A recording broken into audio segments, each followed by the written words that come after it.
to deal with the vagaries of the difference between document object models. So the first thing that they added to JavaScript to make life a little simpler was a method called getElementById.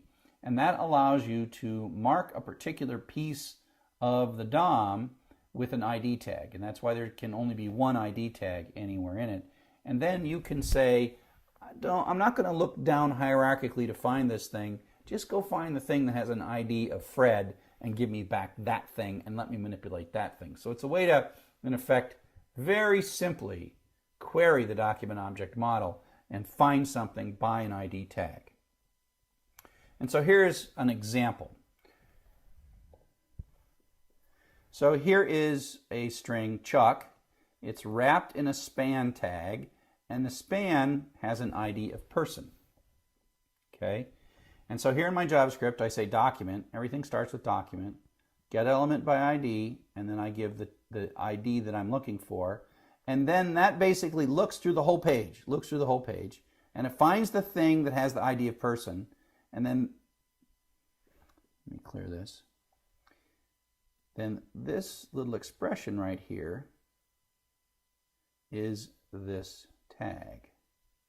So you basically have got yourself a handle. ST is the variable, this ST variable. That ST variable is a handle to that little part. Okay? And then you can do things. And we can do stuff to the outer part, the tag, and everything. But if we just want this HTML, we have to say, give me the inner HTML. So I say .inner HTML, and that dives into the tag and pulls out the actual HTML text. That's the child of that tag. And I can print that out, and I can also change it, right? I can also change it. So I can put it on the document, getElementId person.innerHTML equals Joseph. Well, that is an assignment statement that's going to overwrite this part of the document object model and change it. And I have a couple log statements. So let's play with this particular one right here. This is JS12.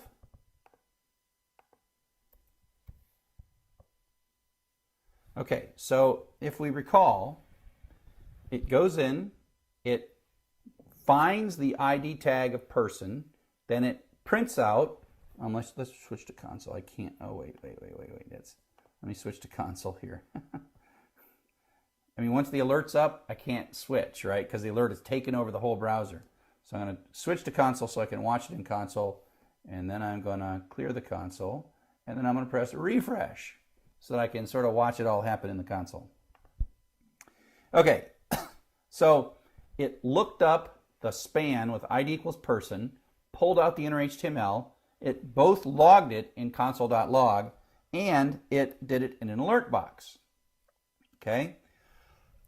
Now this browser is frozen. This browser is frozen because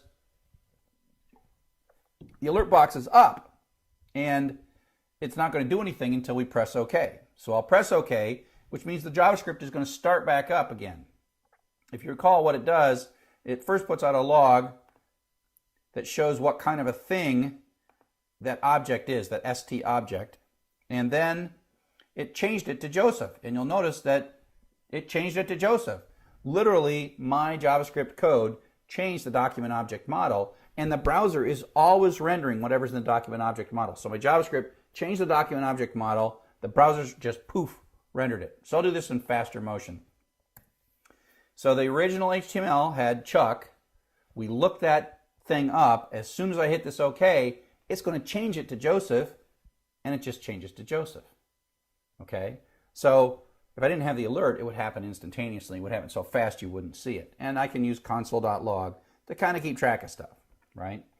And so you can sort of work through this thing and see all the stuff that's happening. I make it go in slow motion by putting this alert in. I could also use the debugger and a breakpoint if I wanted to see that. But I just want to stop it. So this is looking it up, pulling stuff out, and logging it, and then it alerts to stop it mostly, and then it changes it and continues on.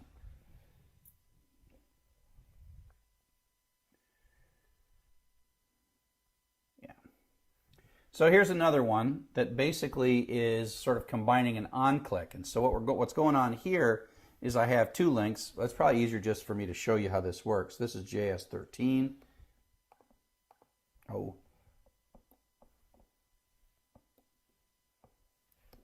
This is JS13. Okay. So, if I look, the word stuff is in here. Oops. So, I have a span. ID equals stuff. And I have an on-click, the word back and forth, right? So I do a document get element ID stuff, inner HTML equals the string back. If I click on that, then I return false. Remember, you got to return false. And then if you click on forth, it's going to change that text to be forth. So what I'm doing is I'm overwriting this stuff, right? I'm grabbing it, and I'm going to change it to back. Then I'm going to change it to forth. I'm going to change it to back, and then I'm going to change it to forth. And this is all done on these clicks. But it starts out coming from the server with stuff there, right? Because that's what's in there in the first place. Then I click on this href, and it changes the DOM to be back. And I click on this href, and it changes it to be forth. Okay?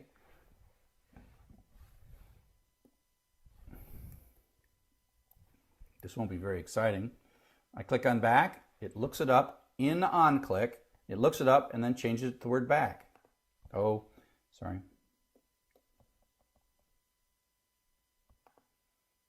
There we go.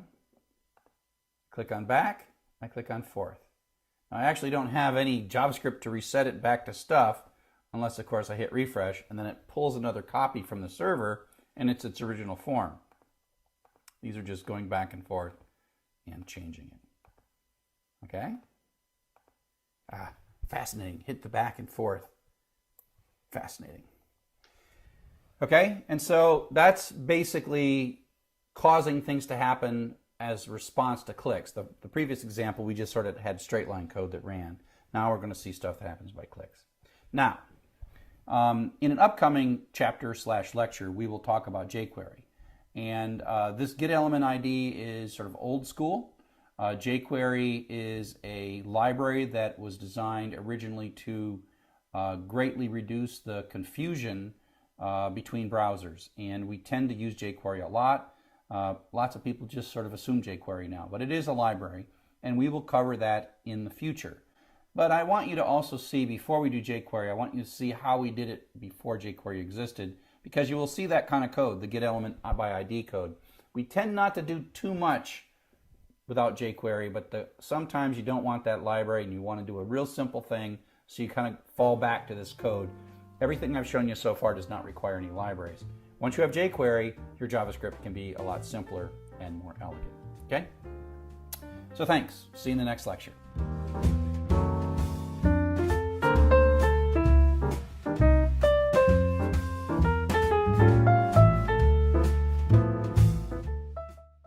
Hello and welcome to Web Applications for Everybody. In this walkthrough, we're going to walk through the assignment that's associated with the basic JavaScript lesson. Here it is. It's the assignment is to basically build a profile database. Now, part of the philosophy of this assignment is I assume that you just finished the autos CRUD assignment with an autos table and a users table, and I want you to sort of build a second CRUD application. You can really look back at your old one for inspiration, but this is going to be the basis for the next couple of assignments for this course. So you ought to get this right, and if you just barely got it working in the previous assignment, then you should sort of take this opportunity to really understand what's going on. So let's play a little bit with it. It's got some JavaScript in it, some in-browser JavaScript data validation, so let's take a look at this. Actually, I'm going to show it to you on my local host. Okay, but before I do, I want to set up my tables, and I've got some tables here in my MISC database, and I'm going to just drop those and show you how I have to start with tables. Obviously, if I run my code now, I think blew up, right? But I give you some code to set this up. We got to create table for users. Copy that over, create the table for the users, then table for profile. You got to create these in the order because there is the foreign key constraint. So if the user table doesn't exist, you won't be able to create the profile table. Kablooey, there that goes. So that makes that work now. And if I go back to the assignment, I got to insert these hashed passwords. So I'm going to insert UMSI and the hash password.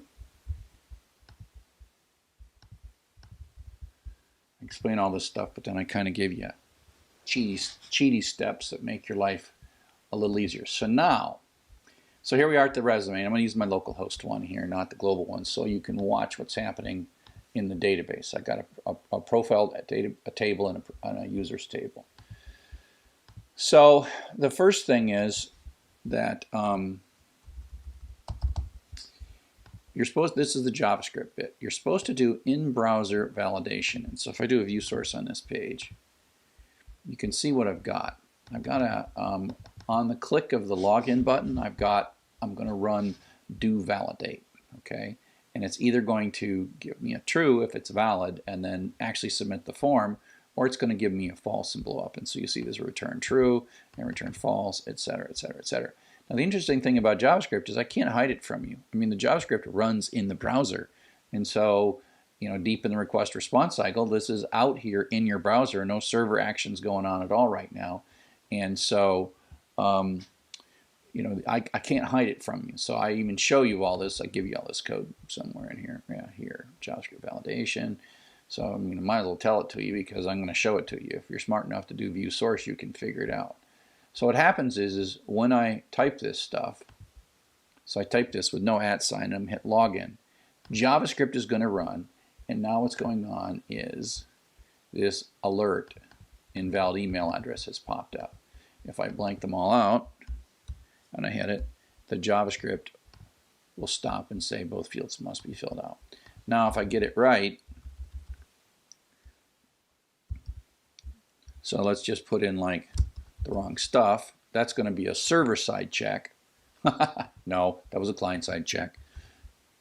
Now it's a server-side check. That's a server-side check with a redirect, with a flash message, the whole thing, right?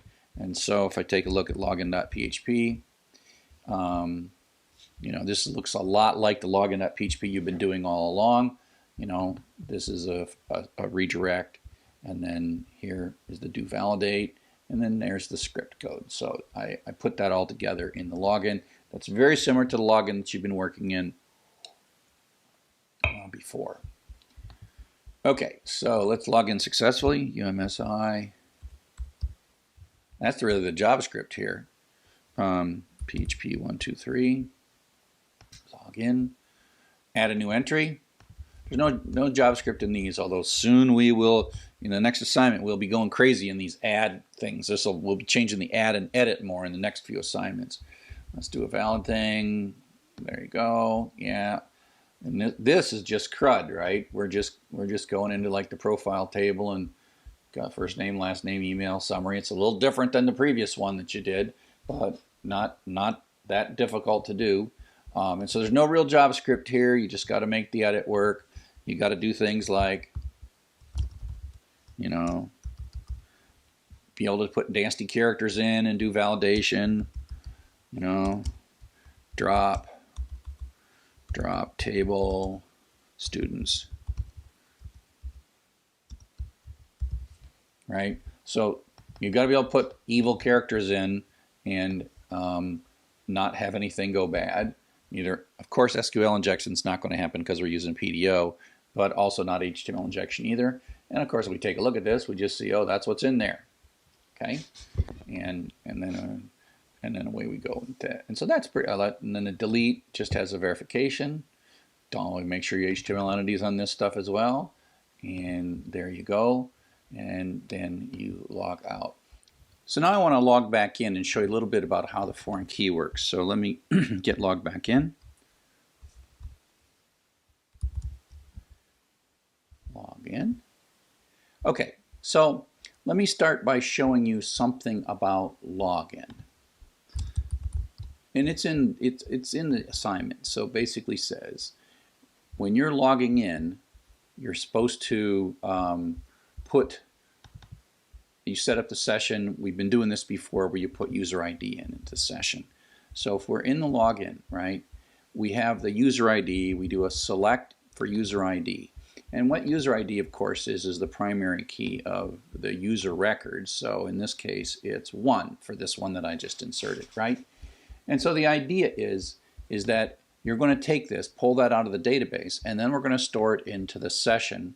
We're storing the user ID, which is the number, the primary key of the current user, and we're going to use that later, okay? And then we redirect back to index.php.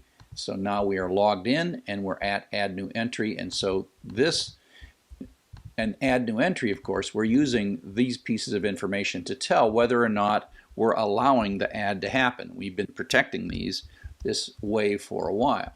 And basically, if there is no user ID in the session, that die with access denied. Okay?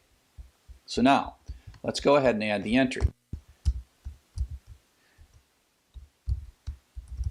Now, part of what it says is when you add this, you need to have a foreign key. So let's go back to the foreign key. The foreign key is the pointer in the profile that goes to user ID. So this is the profile ID is the primary key in this table. User ID is the foreign key in this table. And so you're supposed to, when you're adding a record, there are no records currently in, you're supposed to set this user ID to the current logged in user. The current logged in user's primary key is sitting in session because you put it in session in the login code. So,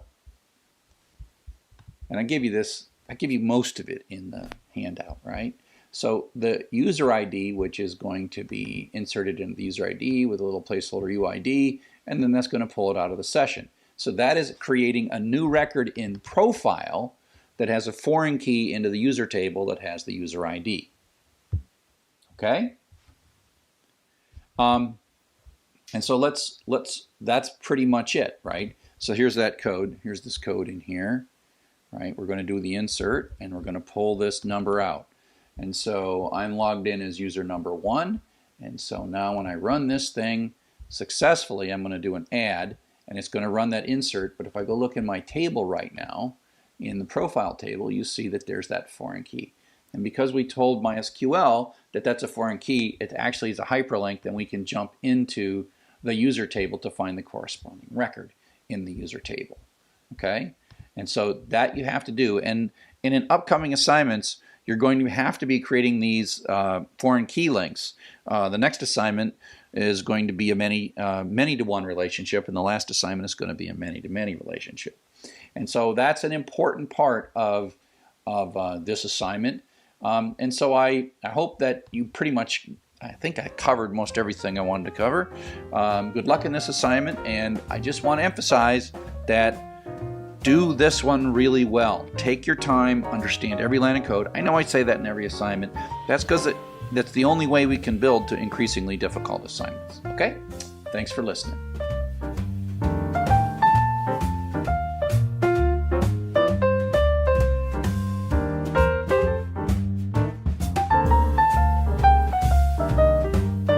In general, object-oriented programming is an abstract concept in that across many languages it functions pretty much the same. We have this notion of a class, which is a template, which says these are the kind of variables and methods, and then we have instances where we make many of these things. And so these are the definitions from the previous lecture where I talked about PHP classes. So again, it has attributes, fields, properties, and then methods. Sometimes some OO patterns would call methods messages. And then it's a template, just like a cookie cutter. And instance is when we take that template, say, I'd like to make one of these things, so it makes one. And if we're going to make bunches of them, we would make many different instances. And we use the word object and instance often very interchangeably. Method is code, and then there's data as well as code. And so the concepts, we use the word class and things like that, are very similar, but there is some differences in JavaScript object-oriented approaches. Function itself is in effect an executable statement. It itself is a function, and it creates the function, but it also returns a value. Okay, hard to explain this. When you have function, it makes the function and then returns it. You can either name it or have what's called anonymous functions. And so this concept is called first-class functions. And it really, there's lots of aspects to it, but if you can basically take a function and stick it in a variable, then you have first-class functions. Okay? And there's some more subtle details to that. So it's probably just as easy to just show you how this works. So here is a very simple class. So we don't use the word class. We have this function, and it'll be called party animal. It currently takes no parameters, and it has a beginning and an end, and it executes. So unlike the PHP that we saw, which has an explicit constructor, this turns out to be the constructor itself. This code here is the constructor itself. So when we say, I would like a new party animal, it actually runs this code, all of it, all the way down, and then the function that comes back is returned and put in the variable an. Okay? So function makes a new function, basically. It, in effect, clones the code. And it runs this. Now, all functions need a way, all object-oriented classes and objects need a way to reference themselves. And the this in JavaScript is the way we do that. So this means this instance, the instance that we're dealing with. And we make a member variable just by saying this.x equals 0. That is, create a variable called x and set it to 0 in the current object that we're creating. And this next bit is the tricky part and the cool part, both tricky and cool. We're going to say this.party, which is a member variable, is an anonymous function. So you see this function, but with no name, that's an anonymous function. Currently takes no parameters. And then this is the code. We can look at this.x equals this.x plus 1. That's this same variable. And put out a console log message. And so when it's all said and done, this ends up with a method named party and a member variable named x. Okay?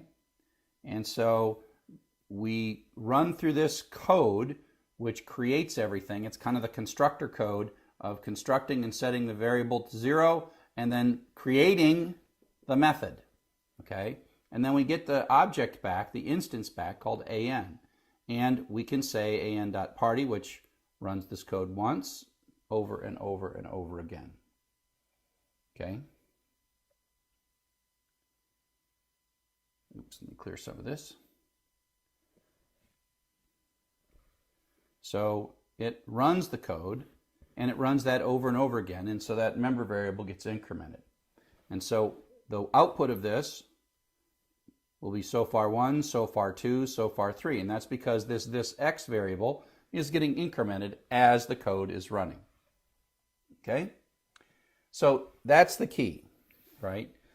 This an variable has a x bit of data in it and a method named party, and we define it in the constructor, basically. Both those things are defined in the constructor.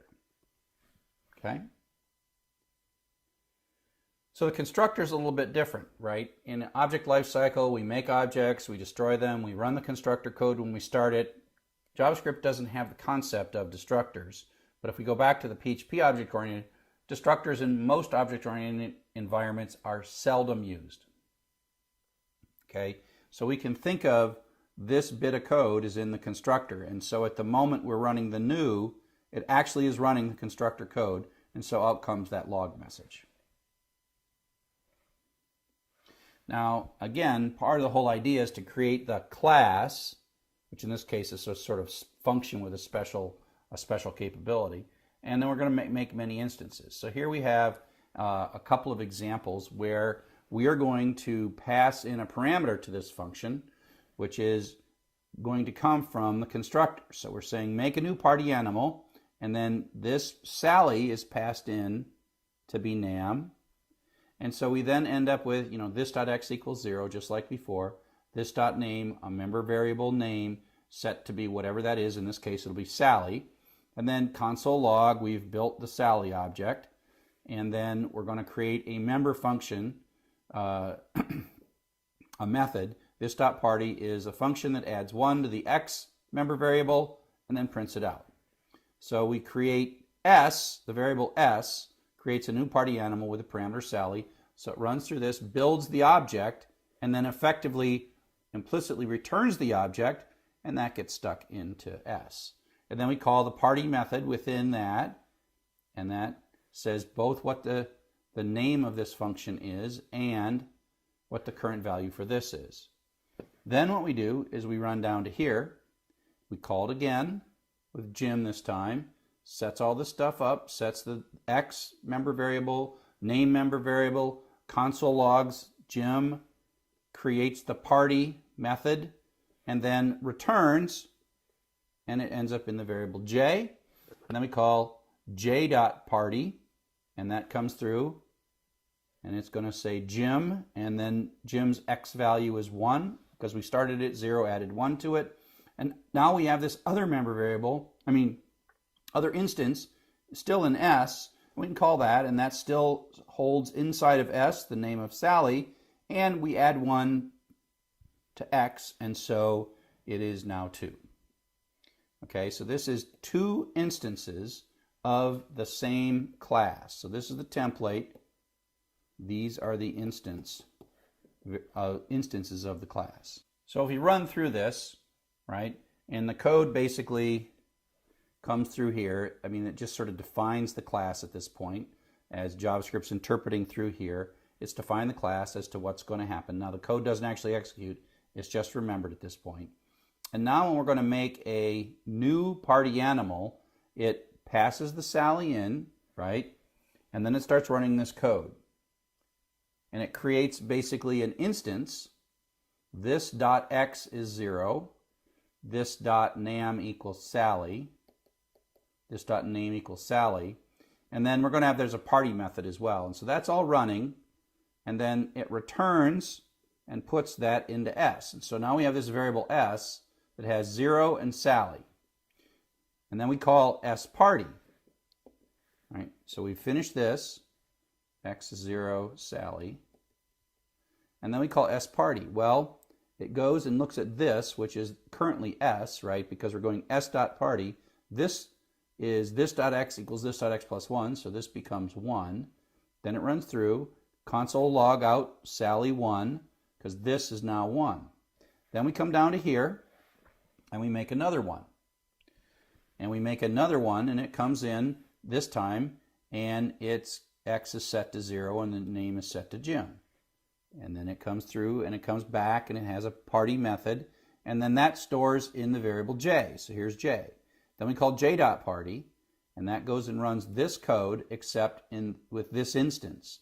So this particular one is now incremented to 1, and then it prints out Jim equals 1. Then we go back to s.party. Well, that means that this is S, and it runs this code, and it adds 1 again, so that becomes 2. And then it prints out Sally 2, and then we're done. Okay, so this is 2 instances. Instance, instance. Okay?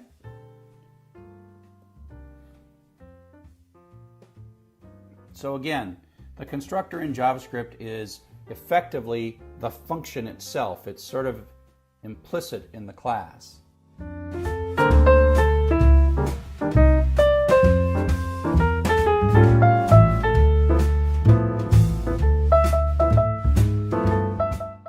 Hello, and welcome to our lecture on jQuery, APIs, and JSON. We're going to roll a whole bunch of stuff into this lecture.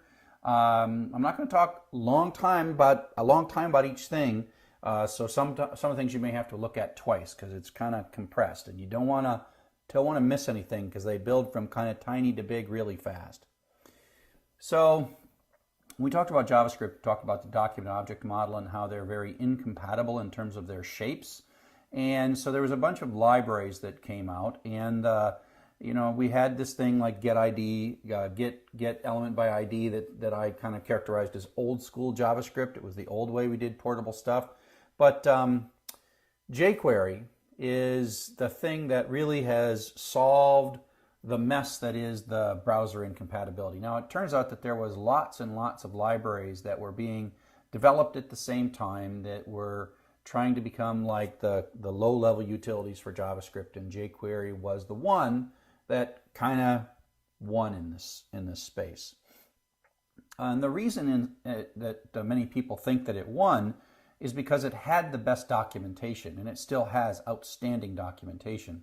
There's a lot of JavaScript libraries that were there, and the people who wrote them could use them, but jQuery was this thing that like anybody could use. It was well enough documented, and the pattern, to the point where I'm not going to put a lot of jQuery slides in, is that they also show you just little snippets of code that you cut and paste and then adapt and make work. And so in general, if you need a way to, you know, animate the opening of a window with jQuery, you go into Google and you type animate the opening of a window with jQuery, and you will find often on the jQuery site a little 5-line snippet of code that'll give you the starting point, and then you'll adapt. So I'm not going to talk too much about that.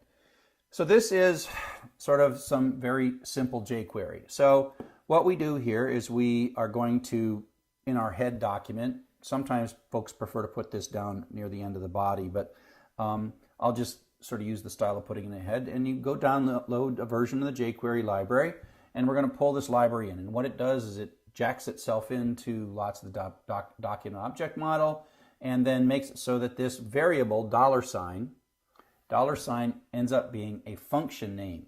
jQuery takes over. They just picked it. Now you can actually tell jQuery to pick a different one, but $sign is the one that jQuery kind of picked.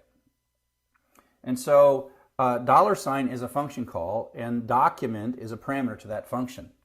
And it returns an object, a JavaScript object, that has many methods. .ready is one of those methods. So the jQuery syntax takes a little getting used to, because this is like a function call, and then this is a method within that function that happens to be a function call that goes all the way to here. And so we tend to connect these things together, and we're also seeing the use in here of first-class functions. So the first parameter to the jQuery ready method is this function. It's actually code. Now, at a high level, what we're saying here is we are saying when the document is ready, when it's fully loaded and all the images have loaded, at that moment, please run some of our code. And we wrote this code. And we have a function, and it's got 2 lines in it. One's an alert, and one says, in the console log, it says hello jQuery. And this is really common, because often what you want to do is, after the page is loaded, you want to sort of jack in various places and add interactive elements to pieces of the page using jQuery, and then having jQuery respond to the interactive things in that page. And we'll build stuff that looks like that. So let's go ahead and run this. By the way, you can download the code here for this set of examples on phpintro.com/code jQuery zip. I've got that all downloaded. And jQuery 01. Oops, sorry, gotta clear that so I can click. jQuery 01. And hello.php, that was the code I just showed you. Let me turn on Developer Console while I'm doing this. So I got the Developer Console. I'm gonna watch the console. I'm going to say hello.php. So what happens is this page will load. It'll run the JavaScript. It loads the jQuery library. Let's start with the network view of this. I'll hit this page, hello.php. And you'll see that my PHP request response happened. And then in that, it said, oh, go load some more JavaScript. And then in that JavaScript, it executed JavaScript and said, when the document is finished loading, call my function. And in that function, it called an alert. That's my alert. So this function happens at the end of page loading. Turns out this is important because it takes a while for the browser to get the page all put together. And if you're going to write JavaScript, it's going to start looking at pieces of the pages. It's useful. So the first thing you kind of learn in jQuery is how to trigger things that happen after the page is loaded, and that's what this ready method does. And if I look at the console, you see that there's a console message as well. And if I hit refresh, I'll clear this, and I hit refresh, you will see, out comes the alert, and the alert happens first, but we know that the page is finished loading, and then the console message comes out. And so that's how it was in the code. It did an alert, console, but this is basically saying wait until all the document is loaded. So it goes all that, and it loads all the subsidiary pieces, et cetera, et cetera. So document ready is very, very, very intelligent. So again, we use this to jack in, and we'll see some things here. So another thing we can do, for example, is jack in to the, I keep saying jack in, it's like register an event is what really is going on. And the $ here is a function. It has a parameter of window which returns an object. So the function $passin window get back jQuery object has a method of .resize. And what we're saying here is we would like to register a resize event, and we would like this code right here, from here to here, to be called whenever the screen is resized. Whenever the window is resized. The window is the part of the browser that's on the screen. Okay? And so while the page is loading, we're saying connect us up so that as resizes happen, our code is called. And there's lots and lots of things like that. So let's take a look at that one. Oh, sorry, got to turn that back.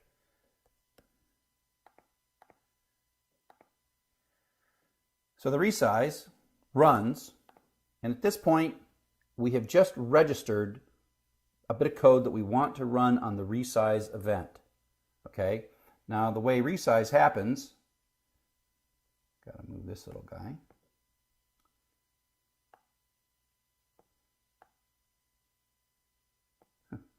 I should have resized that all along. Okay, so the resize event is as I move this window and make it smaller and larger, and you can see my code is being called over and over and over. Let me just clear this. And now when I resize this, my code is being called because I told jQuery, please call me every time the screen resizes. Sometimes it does it while you're dragging on the resize, and sometimes it does it when you let go of the resize, but eventually my code will be informed that the page has been resized. And so I did that with this window.resize function that says, hey jQuery, call me, register this bit of code to be called when the resize happens. When the window's resized, call me.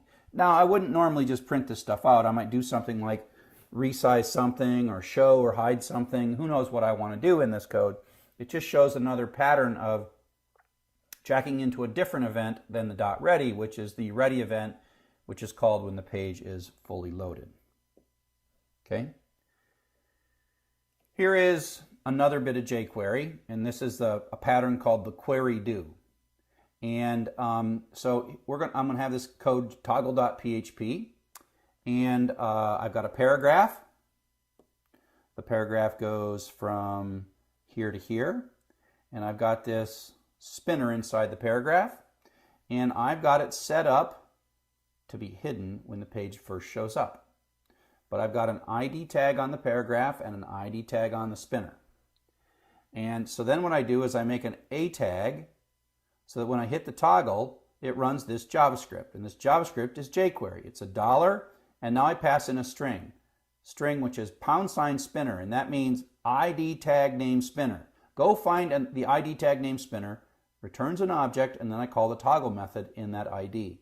So that flips the display none off and on. So I can click this toggle button, we'll see me do this in a second, as many times as I like, and then that will hide and show the spinner. Later we'll hide and show the spinner for a more useful purpose. Here's another one. Here is go find, I have another little tag called red, which says go find the paragraph tag, which is this whole tag right here, and call the method CSS and change the background color to red of the paragraph. And when I click on green, it says go find the paragraph, call the CSS method, change the background color to green. And so these are queries that look up a piece. So this is like a query. $para says grab the tag with an ID of para. So that's what that does. It's a lookup, and then you call a method on the tag, basically. You get back a jQuery object which represents the tag. Okay, so let's play with this code. Let's play with this code.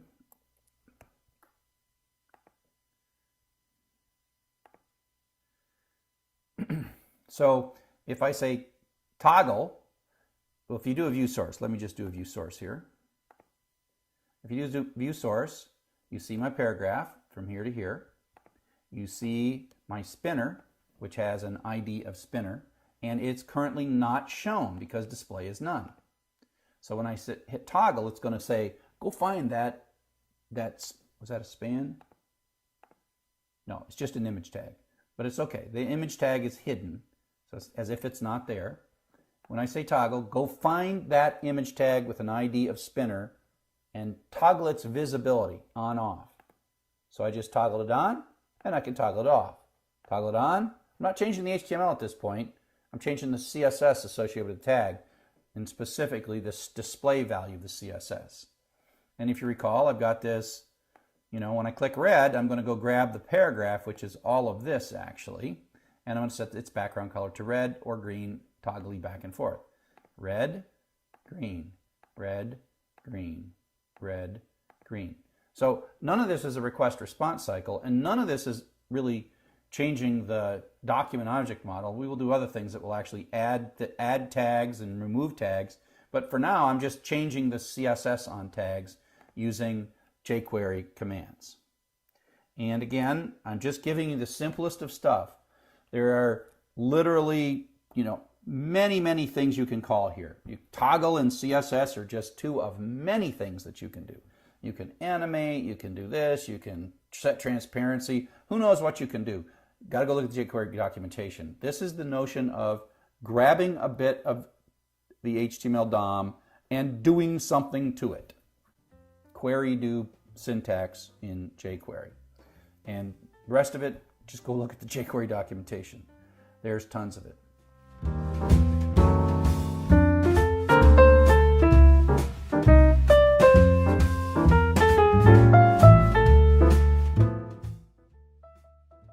Okay, so now I want to switch to this code that's going to do a post. And it's probably easier for me to start with this by showing you how the code works. So let me go back. Oops, turn that off, turn that off. I got to go back. So I'm going to do, I won't click auto echo, I'll do auto post. Okay, so what I want to do is I want to make it so there's no submit value here. Let me click on network. Let me clear the screen. I'm going to be able to change this text, and when I move out of this field, it's going to trigger a post. Normally I would have to hit a submit button, but this is and you see this all the time where things dynamically update. You just go change them, some new stuff, and then it's updated, and away we go. Okay, and so you'll also notice that I show a spinner. I have to navigate away and click elsewhere, but then it detects that the text has changed. It sends it, turns the spinner on, and then it takes a while for the thing to come back. Now, I've got this little code so that it takes a bit of time before it comes back, and so you actually see the spinner, right? So spinner, send it, receive the result, turn off the spinner. Okay, so let's take a look at how this code works. Okay, take a look at how the code works, how it achieves it. Okay, so this little auto echo guy, auto echo simply takes the post data and echoes it, and it sleeps for a second just so we can see the spinner. Okay, so then I have a form in the main thing. So auto echo is its own little guy, and then the auto post is a form, and it has input type equals text, the name equals 1, and the value is hello there, so that's the default value. And then I have an ID of spinner, an image tag with an ID of spinner that's hidden. So it's hidden by default. It's there in the HTML when that comes out. It's there in the HTML when it comes out. Okay? So then what happens is in the JavaScript, oops, come back. I have to show you this in the page. I'll go through this twice so you'll actually see it. So in the JavaScript, what we're going to do is we're going to look up $$target, and $target is this form. So what we're saying is go find that form and register a change. Whenever a change happens, call my function passing in the event, and this function goes from here to here. That's all the function code that is like, it's kind of like an on change, but we're basically saying, go use jQuery to find this thing, find the thing with an ID of target, and then register a change event, and when the change event fires, call my code. So if we kind of work through this code a little bit, the first thing it does is it prevents the default, which is don't submit the form. Then we go using jQuery, go find the spinner and show it. So showing turns the display to on. Then we go grab the form, which is, that's the whole form tag. It's this whole thing right here, the whole form tag. And then we can actually query form.find, and that is a jQuery again. And this is a little thing that's a little tricky, but basically what it does is it grabs the value of the input tag with a form name of 1. So go find the input tag with a name of 1 and then get me the value. So that string is exactly this. Now, when we're running, that means it's changed. Somebody changed the text and the browser noticed it, jQuery noticed it, and said, oh, this text has been changed, so I'm going to call you. So your code's going to run. So you'll notice that then we say sending post in the log, and then we have another jQuery call. But this time we just call the post method right within jQuery, and there's a couple of parameters. One is the URL to post to. This is coming from, we're in autopost.php. We're going to post to autoecho.php. And the next is an array or an object of key value pairs, and this val is a post key, and then text is the text that we pulled out of that form field. So we pulled it out of the form field, we're going to put it in a post and send it to autoecho.php.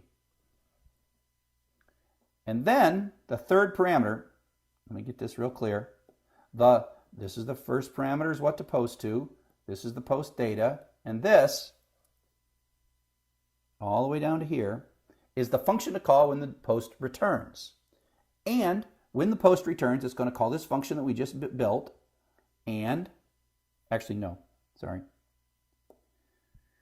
The function that's going to get called is this function right here. And when the data, so it's going to, in the background, it's going to post the data with val equals whatever that value is to echo.php, and then data is the response. So data, remember, it's a request response cycle. So we send post data in, we get a response back, and it's in this variable data at this point. So then I'm going to console log the data, and I'm going to take the result, and result is this empty div. Now so it's an empty div just to place a currently empty space, okay? And I am going to take the dollar quote result, pound sign result says look up a tag with an ID of result, then empty that tag, pull all the HTML out of it, and then append the thing I got back from the post response, okay? And then I hide the spinner. And then there's one more thing, and that is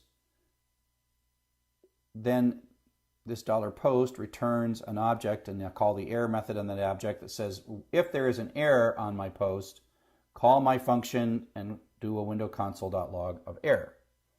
And then return false is like the suppression of the default behavior. Okay?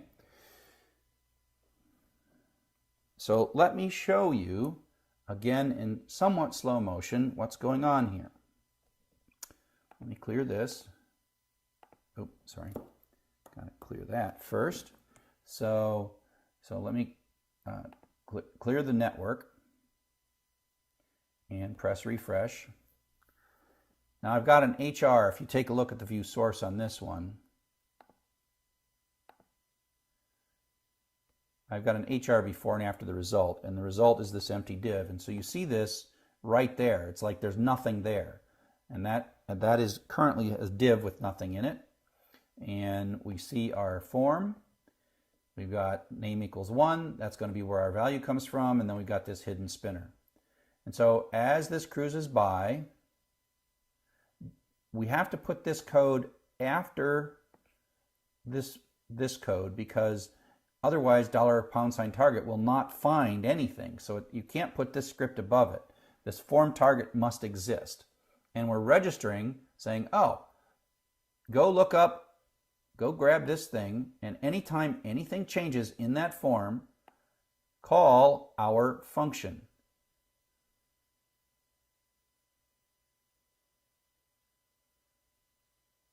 Here's the function that gets called.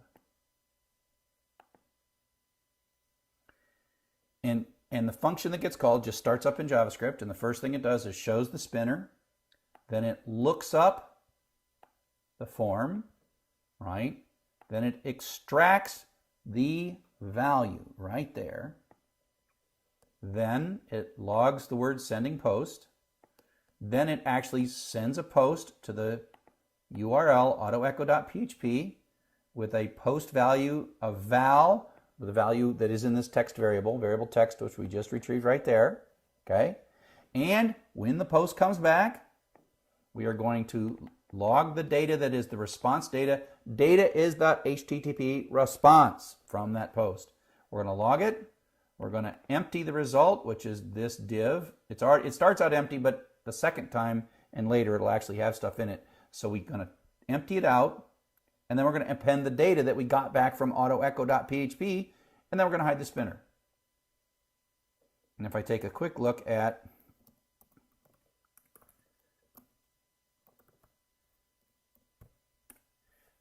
all autoecho does is sleeps for a second and prints out you sent and then post sub val. That's the post variable value, VAL. Okay, that's all autoecho does. Okay? So request response cycle, we got auto post, which is our HTML source. It loads jQuery because it's told to load jQuery in the head, and then it loads the spinner GIF, which is right there, but it's not shown. Okay, so then I make a change, hide there, Glenn, and then I move out and I click the button. It's gonna show the spinner, look up hello Glenn. Let me go in a console log.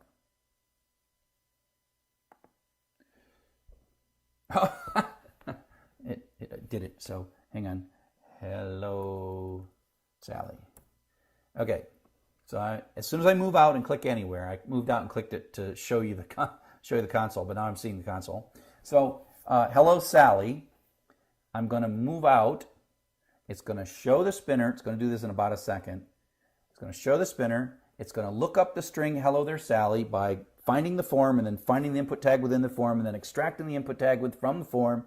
And then it's going to call a post to autoecho.php passing hello Sally. Then I'm going to get the output. Oh, I did it. Okay, so this is the output. As soon as I move the cursor to show you something, then it does it. So it sent the post and came back, hello there, Sally.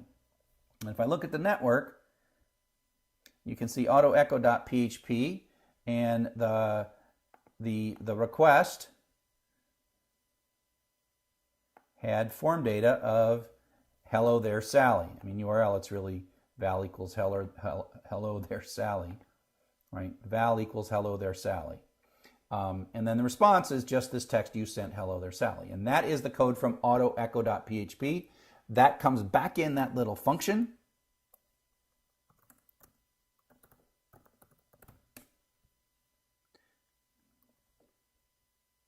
right here, that function right there, okay, that function right there is the response at that point, okay?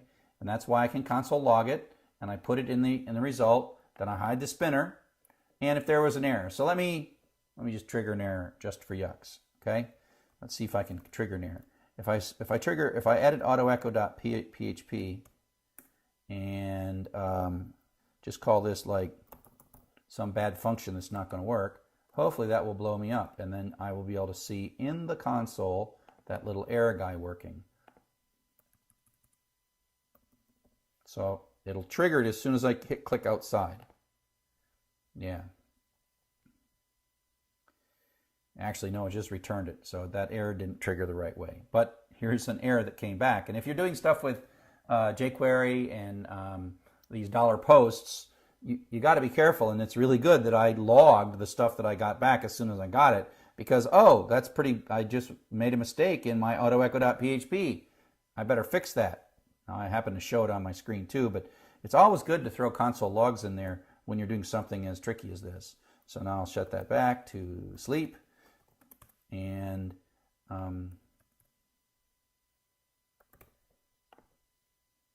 it works. Okay? So that is a race through sort of jQuery.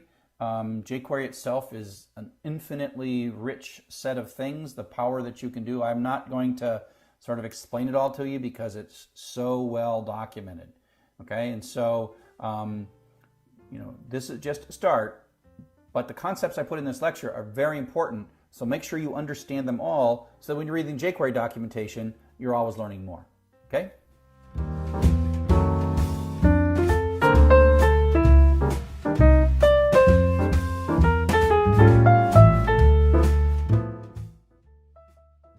Welcome to Web Applications for Everybody. In this little video, we're going to talk a little bit about the code that it takes to build this assignment, the auto grader with profiles and positions. The focus of this, of course, is jQuery. So here's the assignment, and it really, like most assignments, builds heavily on the previous assignment. So we're keeping where we have that. Hopefully that code works.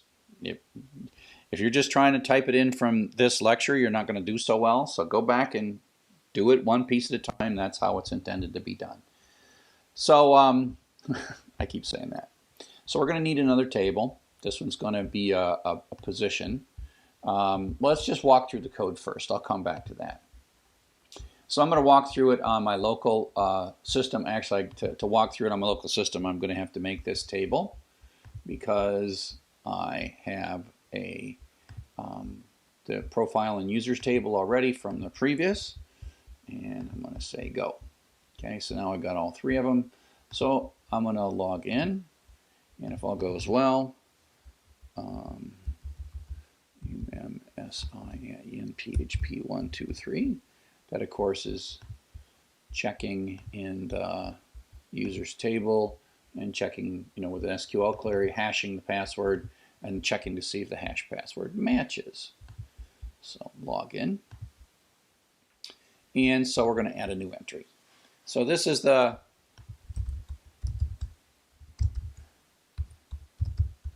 exactly the same, and the only real difference here is we can add multiple positions. So this is going to be a many-to-one relationship. The positions, there's a user, depending on how you did it, you might end up with a many-to-one profile to user, but right now it's kind of a one-to-one profiles and users.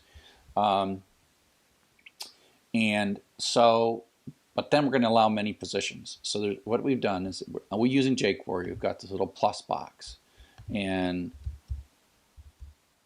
I can put my first position, and then I can add another one. I can say 2001, and then I can add this whole thing. Oh, so put some of that in.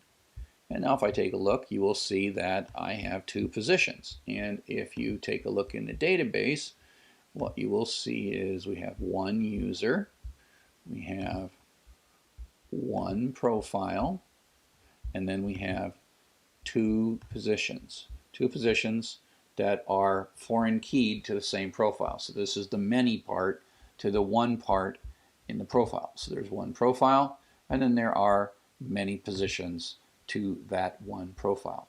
So continuing along, we got the view code that had to change. Notice that we keep sending this get parameter along because that's how we gotta move things back and forth so we know which one it is. The edit code's a little tricky, right? You're supposed to be able to do, right, make the normal changes. This is kind of like from the previous assignment. Let's go ahead and start in this index code. Here we are. So let's see, a couple of bits of information here. Let's make this a little bigger. Util.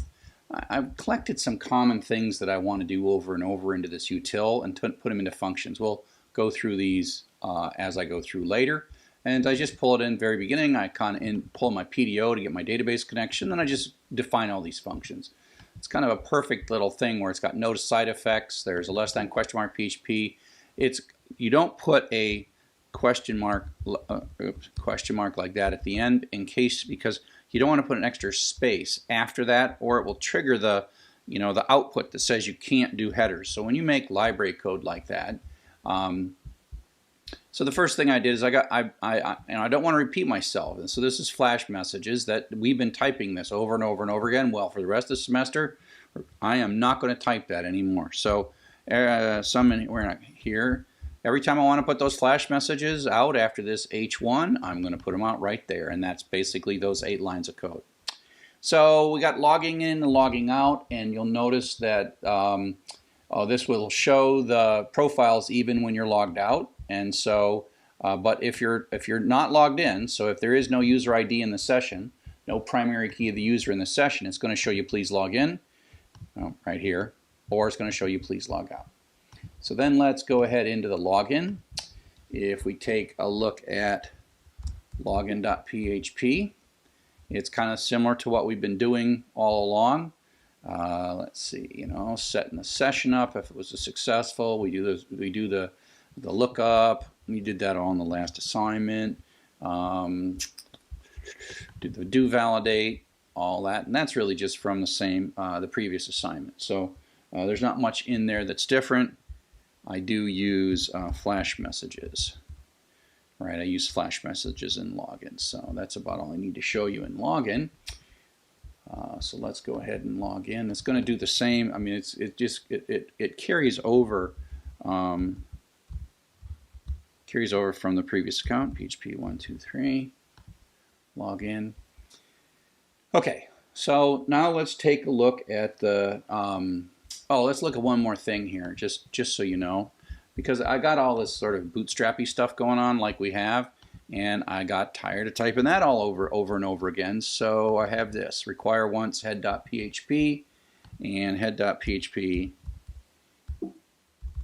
It's not really PHP code. This is really HTML code. So this is just HTML, and that's a set of links that get me into get my Bootstrap and Bootstrap JavaScript, etc., etc., etc. And that I sort of grabbed from a website to tell me how to do that. Let's get out of there. Okay, so let's go into the add code, because the add code is the interesting stuff. So this is, again, code that's very similar to the code that we did before, right? I mean, a lot of this is coming across. These lines here, I bring in util, of course, but these lines here, the exact same thing, the model part of checking to see. This is a little bit different, and I'll show you that in a second. There's some more stuff. I'll get to that. And then, flash messages, and then we have a form, and there's a few little things in here, but a lot of this is the same, and that's why it's really important that you do a good job on the previous assignment before you dig into this assignment, okay? So let's follow a few things through. So I've changed some of this code. Let's take a look here. So this part here is pretty similar, but this part here is different. So this is sort of the model code that's going to execute if there's some post data. Now normally we would validate the data, but I've moved that into util.php because I have to do it both in the add and the edit. And so here we are in the utility code in util.php. So I'm doing the kinds of things that I'm supposed to do. Remember, $post is a super global, so it passes seamlessly between main code and utility code. So I'm checking to see if the lengths of the fields, just like we always do, and I return a string. And if something's wrong with the email, I return a string, but if everything's fine, I return true. This notion of returning a string or a something else, I'm changing both the type and the value that I'm returning. And in a language like PHP that handles this sort of mixed typing, we can do that.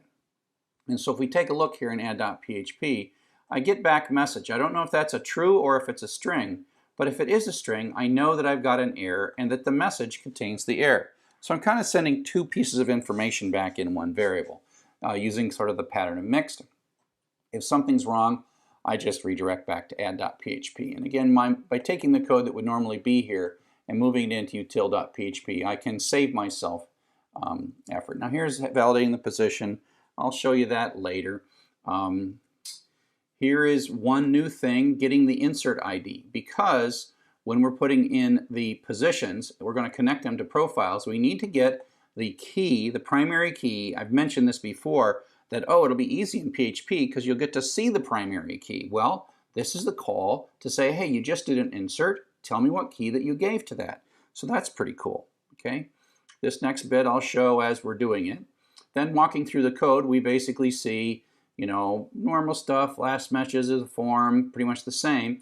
And then there is this bit here, which is the plus sign, right? Here's the plus sign.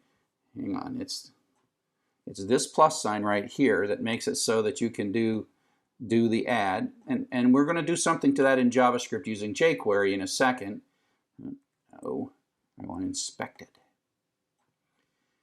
So it's just sitting there at some point, and then jQuery is going to attach something to it. I'll show you that in a second.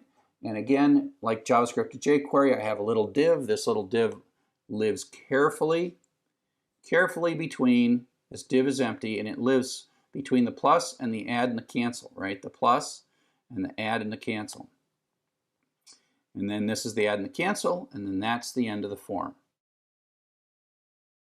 So we're going to have sort of a little code that runs at the beginning. That's what this is. And just I'll print a message. So $$ add pose, that looks up this. It says go find the element that has add pose as its ID, and .click says let's register an event, meaning when we click on the plus, click, I'm not going to do it right now, call this code. So it's kind of inception here, where we're having a thing that is called when jQuery declares that the document is completely loaded, and then what we're going to do is add an event. So this is the code that runs every time I have a plus. Now let's take a look at what happens here when I add the plus. So let's even come down here and look at position fields. So what's going to happen is this plus is going to add HTML to this div, and I'll show you how it works. So now all of a sudden there is actually stuff inside here. There's stuff in there, and it's all the document. The document object has been changed. That's what's going on here. So let's see how I change it. So this is the code that ran right from here to here, is the code that runs when the click happens. I say event prevent default. That's kind of like returning false in old style JavaScript. We're going to have a global variable called count position. Remember, JavaScript is funky in that variables are global unless you tell them otherwise. Yikes. But that's okay. I'm going to use that global variable to keep track of how many times this click has happened. And what that does is, if you hit the plus too many times, plus, it says, okay, you can only have 9 of these things. I just made that. So let's get out of here and get back in. So I'm hit plus again, so a thing's going to show up. So then I'm adding 1, and that basically says I can't keep doing this forever, because you'll see later I depend on this going from 1 to 9. Okay, so I'm also showing them a nice little console log, view, developer console. I'm adding position 1. See that? That console came out. Then what I do is I go grab that div, position fields. That's that empty div, and then I'm going to append this bit right here. So at this point, this is just a big long string concatenation. And so I'm going to put a div with an ID, and then string position is probably easier for you to see at this point. with inspect element what I produced. Make this as tall as I can. Come on. So I have a div that is generated, right? I made this up, right? And inside there's position 1. Now you'll see why I have to do that in a second. And then I have a paragraph. So there's a p tag and then the year. And then I have an input type text and then year 1. So what I'm doing is I'm putting more form fields in. So this is name year 1, right? And this is a text area with desk 1 right here, count pose. So I've added one to count pose here, but I just am concatenating. These are just concatenation, just a big long string concatenation. Okay? Now the only bit right here that is kind of tricky is right there. Okay? We look at this. This is again jQuery. So I'm saying dollar, go find position 1. Well, that's a div I just made. Go find it and then remove it, dot remove, and then return false. And that's so that this doesn't actually submit it. So what happens is I've got a little on-click event. I'm going to say minus, and it's going to just wipe this guy out. So watch the DOM change when I hit the minus. Ka-chunk. Now it's gone. See? I can add it. And now if I look in position fields, it's back. It's 2 now because this count pos didn't go back down. So I've got position 2, description 2, and then I've got this little on-click guy that's going to go wipe out the position 2 div. So that gets rid of that. So you see how I'm sort of constructed this form. I'm really extending the form at this point. So let me cancel and do another one. So then let me show you what happens when we submit the form. Okay? So when we submit the form,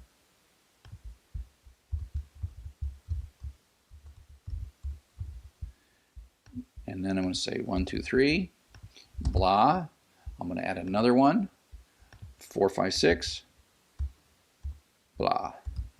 So let's inspect the element and take a look at what we got as a result of this. So I've got 2 of these things, 2 divs. I got a desk 1 and I got a year 1. So I have a series of post values. When I hit add, boom, when I hit that add, it's going to send year 1, desk 1, whatever I've typed in. This is going to be the year 2 variable, and this is going to be the year 1 variable, desk 1, year 2, desk 2. And I constructed that by carefully building this little bit of string. Okay? So then, when I hit that post, so when I hit the post, it's going to go and send in not just the top fields, but however many of these fields, and they've been named very carefully. So I have to validate the profile, that's the top bit of fields, but then validate all the positions. And that is code in util.php. So let's take a look at that. So validate the positions. So here what we're doing is we're going through, because remember they're somewhere between year 1 and year 9. That's just a string, right? That's not an array, it's just a string. So what I'm doing is I'm checking to see all of the years from 1 to 9. If it's not set, I'm going to continue, and if the description is not there for this particular, I'm going to continue. And then I'm going to basically say, oh, I'm going to grab the year out, year 1, year 2, year 3, year 4, whichever one is there. And then if they're missing, then I'm going to complain about required, and if it's not if the year is not numeric, I'm going to say it's not numeric, otherwise I'll return true. So in the add.php, this is going to validate all of those entries up from 1 through 9. And I get an error message, and I go back if there's a mistake. But let's assume that works. So it's coming down here.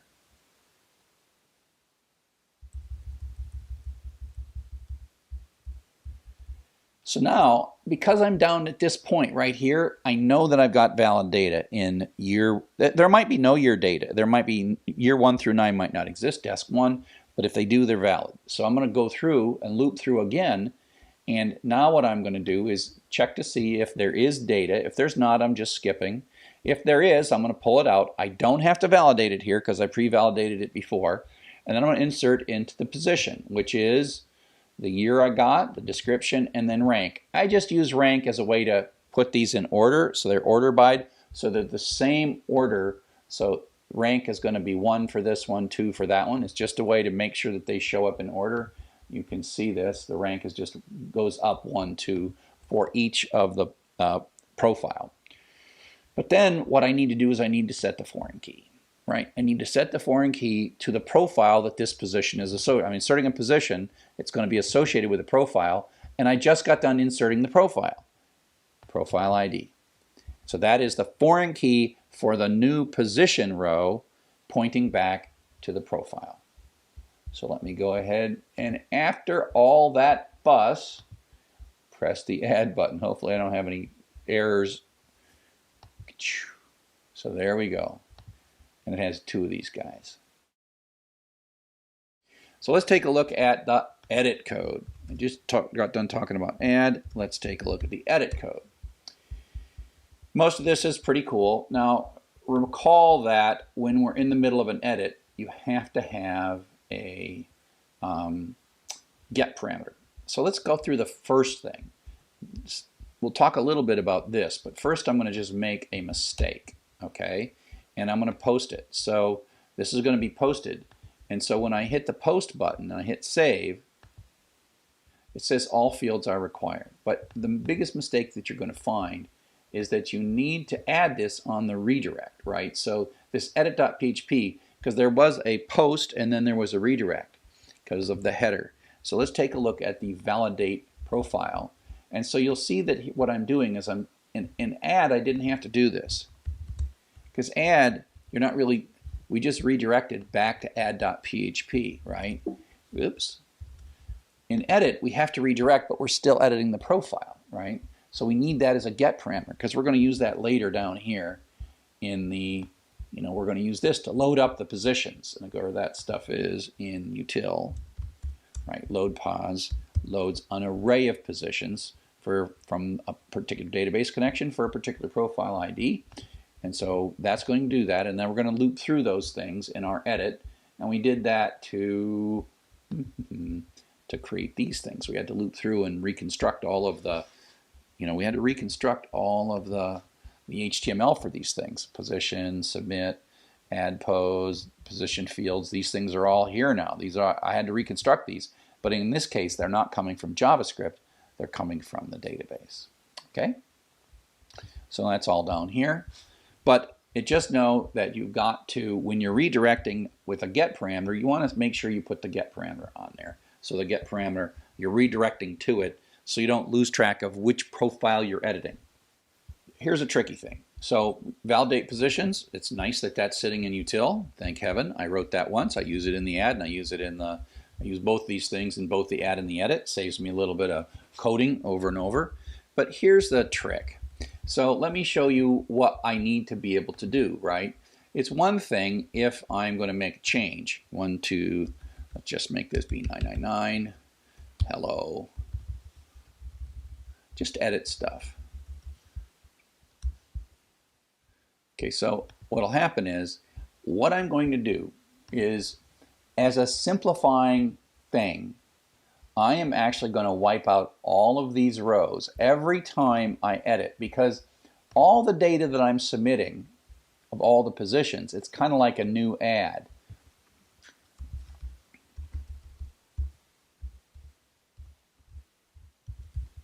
Right, and so what I'm going to actually do, I could write much more complex code, but what I'm really doing is I'm just going to wipe out the old positions, not the old profile, with a single delete, and then I'm going to reinsert them. And so this is pretty much the code straight out of add. So it's re-editing.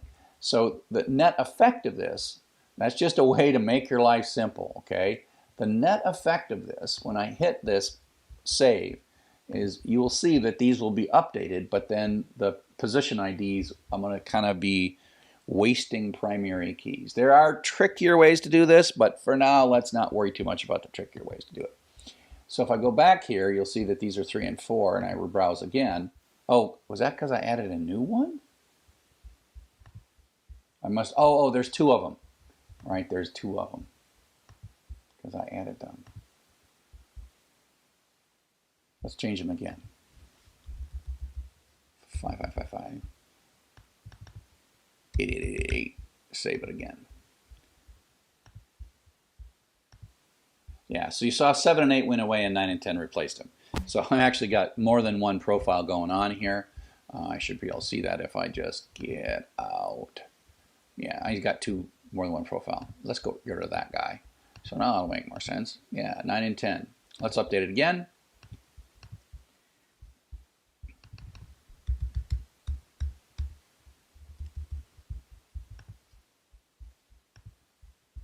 So you'll see that this is 9 and 10 become 11 and 12. Now the interesting thing is this also allows me to easily add a situation where I can get rid of one of these things and then add another one.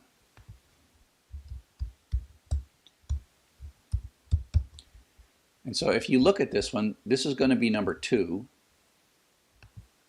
because I deleted the first one. So year 2 is there. So there's no year 1, right? There's a position 2 and a position 3. This position 2, this one here came from the database. This one here came from the database. This one here is new, and that's position 3.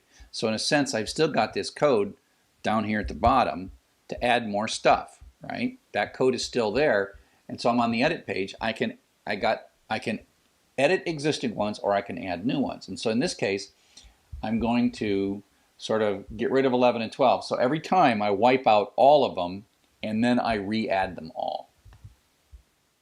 So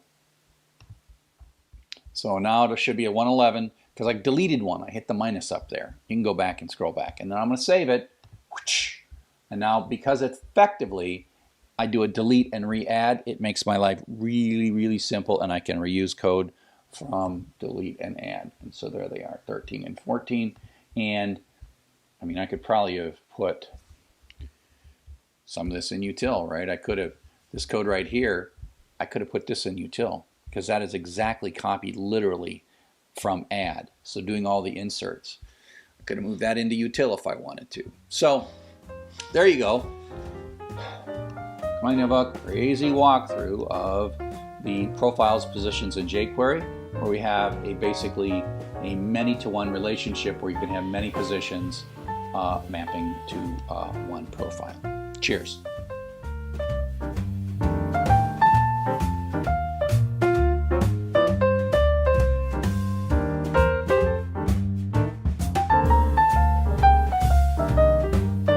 So now I want to talk a bit about JavaScript object notation, otherwise known as JSON. So you can take a look at the interview that I did with Douglas Crockford about the discovery of JSON.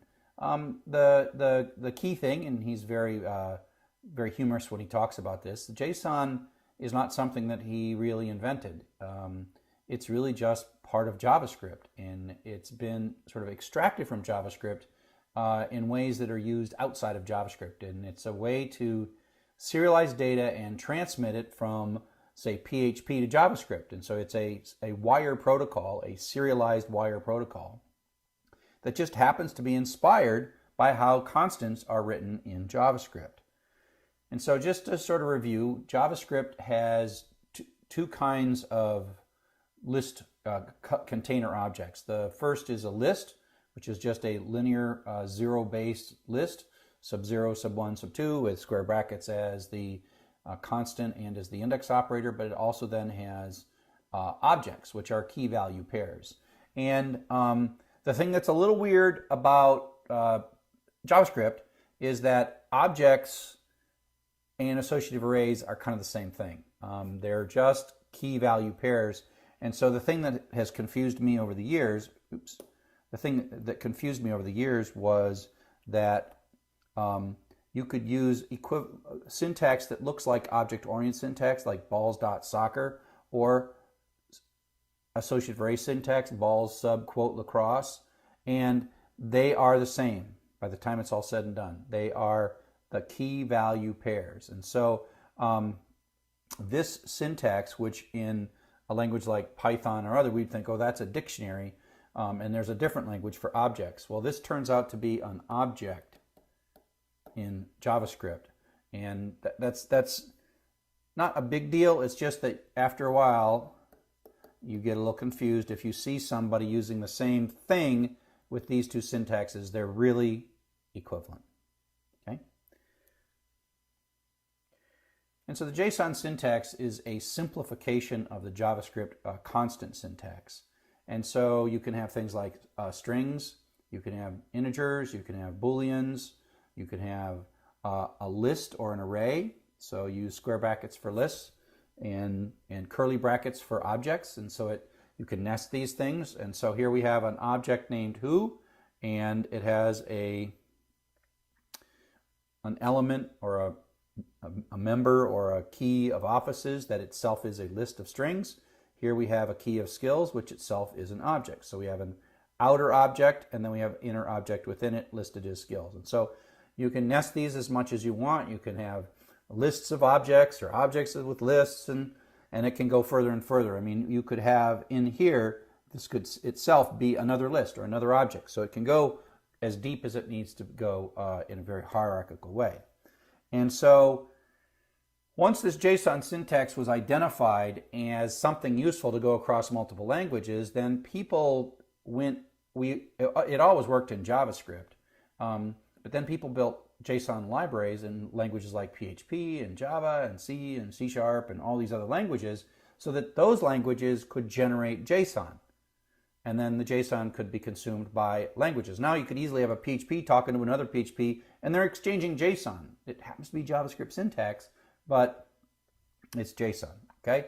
And so there's really useful and great libraries inside most programming languages. So let's take a look at a little bit of code.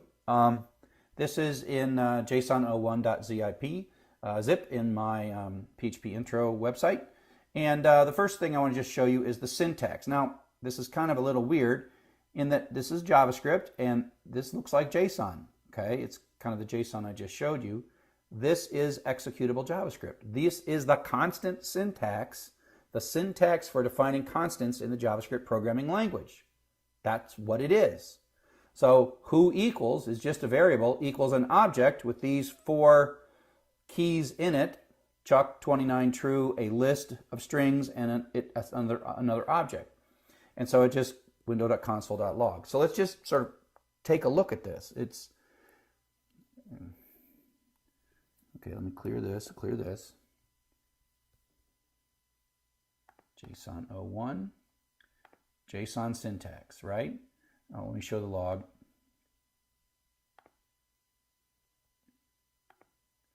Okay, so this is now an object, right? And it just was JavaScript. It's executable JavaScript. So that's kind of the weird thing about JSON is not only is it a syntax for serialization and deserialization, it also is legitimately executable JavaScript. Crazy. And cool at the same time. Okay. So the next thing I want to show you, so that's how you kind of make JSON in JavaScript. But now I want to show you how you make JSON in PHP, and then how you pull JSON from the server and pull it into JavaScript. So the first thing I want to show you actually is this right here, this json.php. So this is a bit of code that creates a PHP code, json.php. It creates an array with the key first mapped to the string first thing, second mapped to the string second thing. And then it calls this built-in function. I mentioned that when JSON became popular, all these languages added JSON libraries. Well, PHP has it built right in, JSON_encode. What you pass in to JSON_encode is a PHP object or a PHP array. Whatever it is, it'll look through it, look through the hierarchy of it, and it will produce a string. So JSON encode returns a string with curly braces and greater than and square brackets and colons and quotes. That's legit JSON based on this. So it's as simple as here is a PHP data item and give me the JSON representation for that. And then I echo it just to print it back out. So let's take a look at how that works. So if I just run json.php, it comes out as curly brace, first and second string. So this now is legit JSON. This is a JSON constant, and it is the output. So if I do a view developer console, now it takes a second. So if I do a network, and let me just hit refresh here, it takes a second because there's a sleep 1 on purpose there. Okay. This is all sort of extra junk. Don't worry about that. That's just CSS my browser's adding, so ignore that. The only thing that really matters is this. So I am hitting the URL json.php. I'm doing a GET request. It's a GET request to that. And the response is this. Curly brace first. This is the output of my PHP. It's the output of the encode statement. So this is super powerful and super simple. So I keep saying it a bunch of times so that you get it right. Super powerful and super simple. This is, stuff is a PHP variable. JSON encode gives you back a string with curly braces and quotes and colons and stuff, and echo just echoes that out. And that's exactly what we're seeing. What we're seeing up here is kind of a pretty printed version of it. This is really what came back. It's trying to pretty print it for us to make it a little bit easier. All this other junk is just my browser's adding that. But this is what really came back. This is the output. This here is the output of JSON underscore encode. I echoed it, of course, and that's why it comes out as the response to the thing. Okay? I hope you get that. Okay. So now what I want to do is I want to show you index.php, and this is the code that is running right here. It's index.php. So there's a bunch of stuff in here, but the interesting thing that it does is it loads jQuery, and then it calls document ready. This is the pattern to say when the document's finally loaded, then run this code.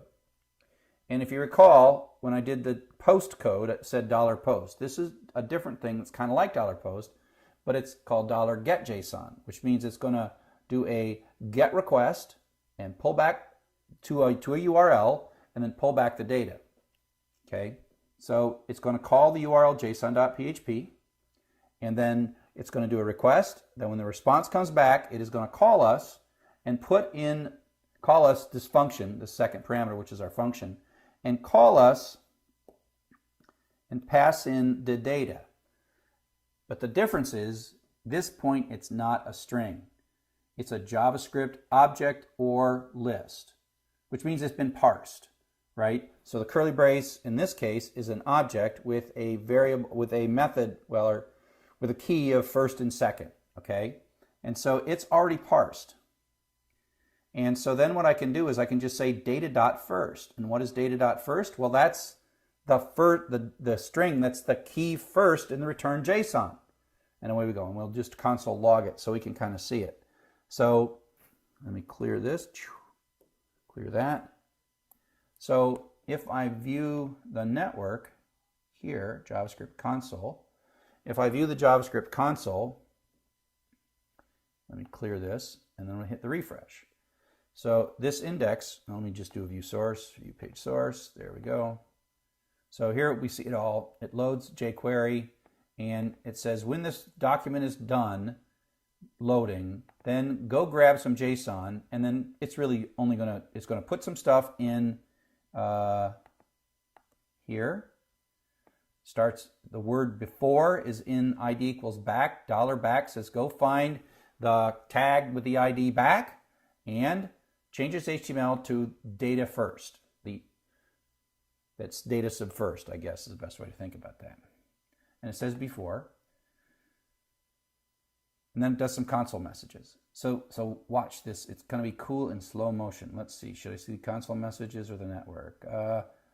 Let's do the network. Now, I hope you can see this. It should take about a second.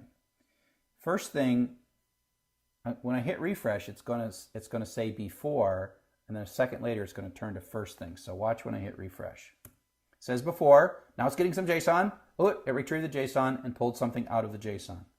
So if you look, the response to the original get had that string as before, and then it loaded jQuery because it had to, and then it called JSON and got that variable first thing, second thing, right? So first maps to first thing, second maps to second thing, And then if you look at the code, I simply go and say, go in, grab data.first, which is this string, because this is a string when it comes back from the server, but by the time it's coming in here, it has been parsed, and it's an object, because the curly braces have been parsed. It's deserialized. It's parsed. And so just pull out data.first, and that's how first thing ends up here. And then if I go take a look at the log, you can see that this isn't we are logging data, which is the parameter that came back, but it is the JSON, but it's the converted JSON. It's converted to an object, and we console log it, and it's an object, and it has a key of first that maps to first thing, and a key of second that maps to second thing. So in just a few lines, I mean, it's very misleading that this is so few lines of code. I basically have in one programming language an object or an array of key, an associative array. With this line and this line, so I make an object in PHP, and then I do this, and then I have the same object converted to JavaScript. So I basically make objects in PHP, fire them out as JSON, pull them in to JavaScript as JSON, automatically parse them with the help of jQuery, and I just access the member variables that are in there, access the key value pairs that are in there. And so, in a sense, between here and here, there's a lot of work going on. A lot of work going on. But we don't have to worry too much about all that work. It's pretty dang impressive, actually, if you think about it. It's so much easier than serialization was like 10 years ago.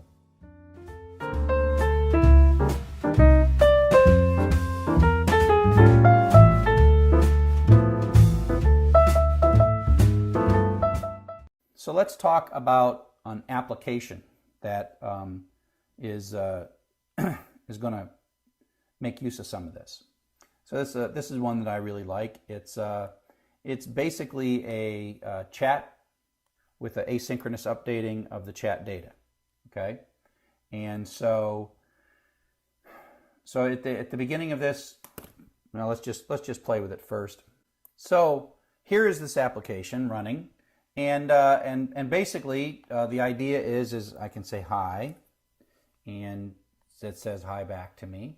And I can actually open this in a second window as a different person. Right, so I've got two windows now, and both windows are going to see. So I can come over to this window and say window 2, and I hit chat, and I come over here to window 1, and it sees that from window 2, right? So this guy, they are asynchronously updating and getting each other's chats. And the way to see this is the developer console. And what's happening is it's using JSON to get all of the, if I go to network here, it's calling chatlist.php, and it's getting a list of the current chats. And so when I change the current chats, another in window 2,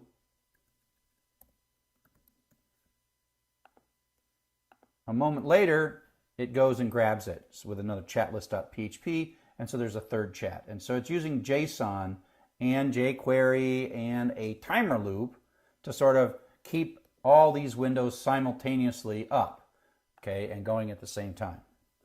Okay, so it's this asynchronous chat.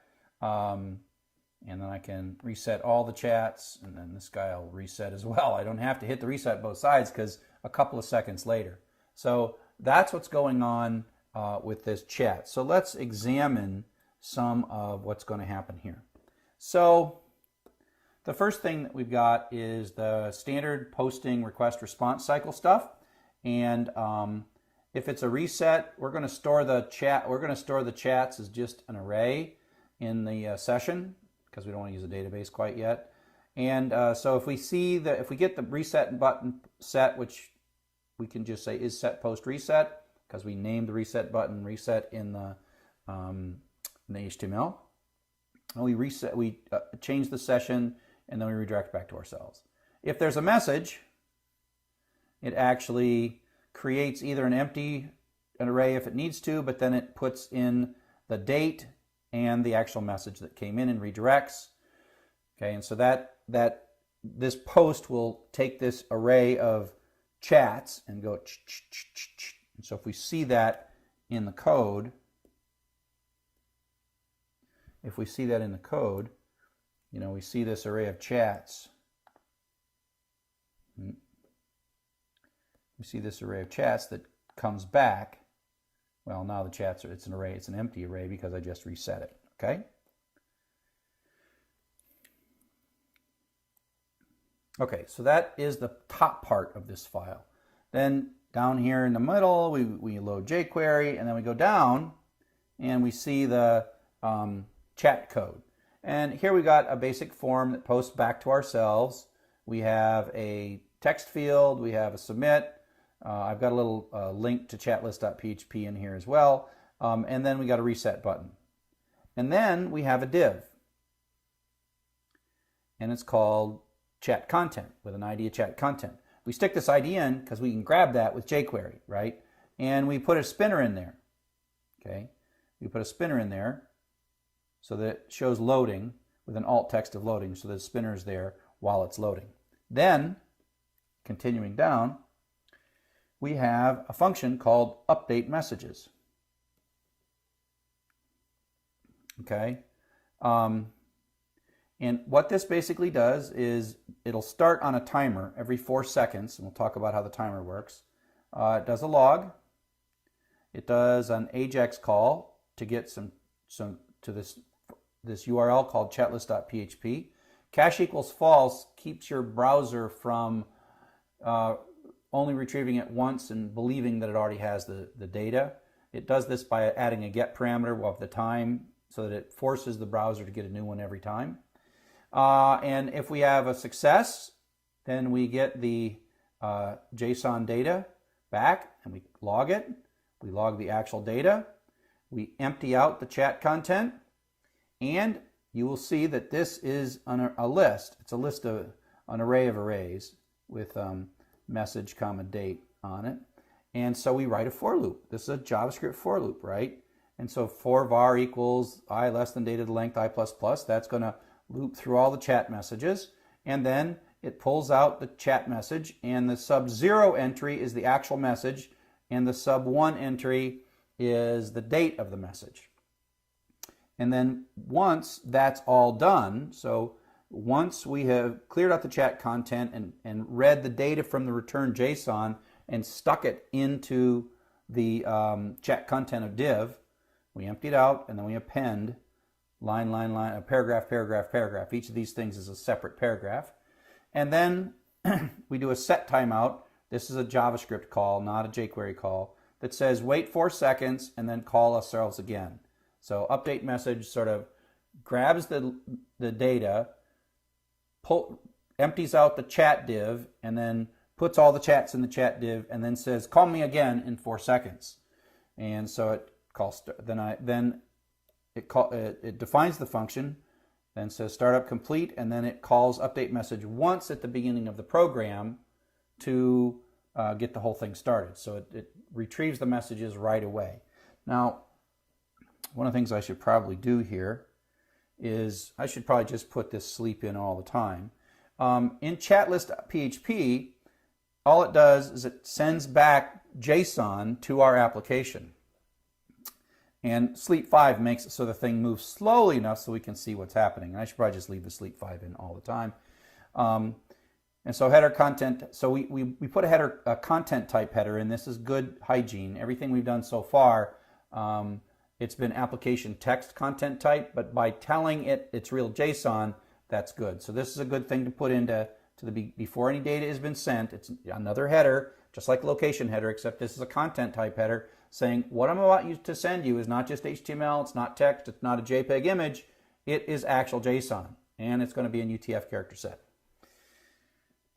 So I just check to see if I have any chats yet. If I don't, I create an empty array, but then I simply echo using JSON encode the variable that's in session chats, which is an array of two item arrays where the message and the date message date. And so it just takes this whole thing, JSON encode, turns that into a string and echoes it out. So we will see chatlist.php. Okay? So let me show you sort of again how that works. Let me go in first.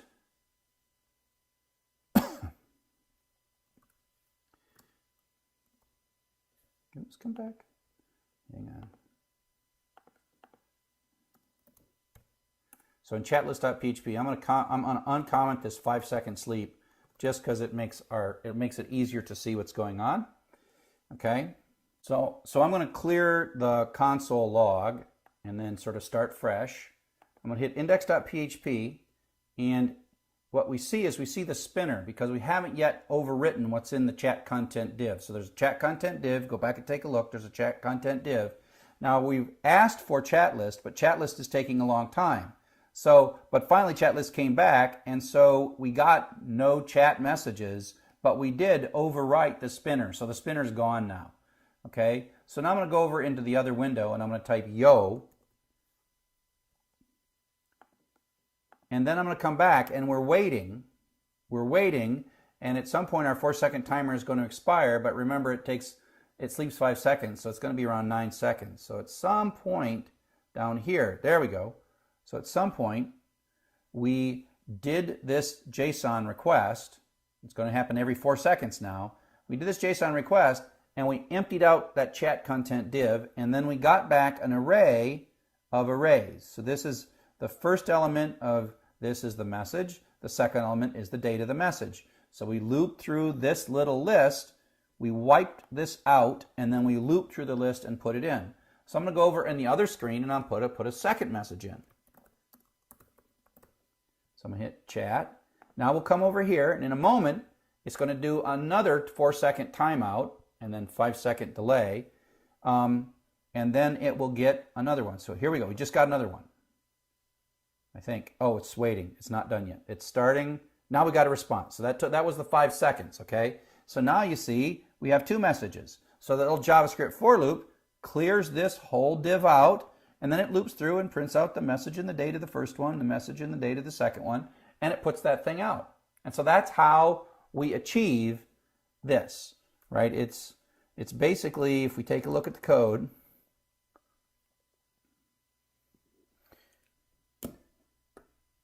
we are having every 4 seconds call this function, and then we get some JSON. We ask for the URL chatlist.php. And when this is done, it calls our success function after it's parsed the data. So it's really in JavaScript as an array at this point. So we write a little for loop and make a little paragraph for each of the entries, and the 0 entry is the message and the 1 entry is the date. So again, this is all pretty simple stuff, but you can kind of see how you can compose these things to have jQuery cause JavaScript to happen with a timer, to use JSON, and then change the DOM. So we're sort of flipping between JavaScript and jQuery, and eventually we're changing the document object model without a full request response cycle.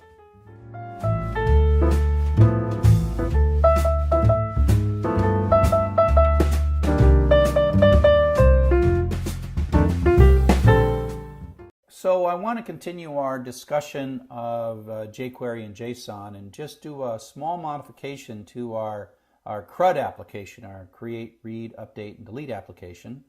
And you can grab the code from php intro/code/json03 crud.zip. And you have to, this one needs a little database connection, and there's some instructions that get your database set up. So what this is this is our standard CRUD application. So here's our CRUD application. If you recall, you can add something, I don't know, Greece,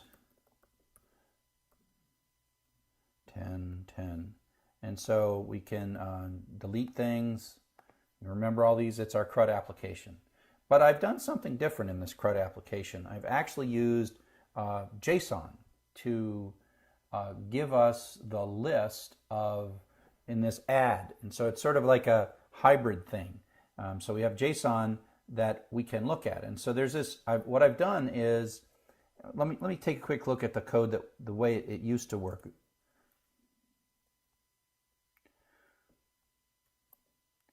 So let me edit the way it worked before just to sort of review how it works. So we've got our code here. We've got our little flash messages. We create a table. We start the table body. We do a query. Then we write a loop that goes through all the rows, and then we print all the stuff out, right? The rating, the plays, all those things. We make up a little edit.php for the edit button in each of the rows, and away we go. And that's how we did it the first time. We're going to do this a little bit differently. We're going to, in this one, we're going to do it in 2 steps. So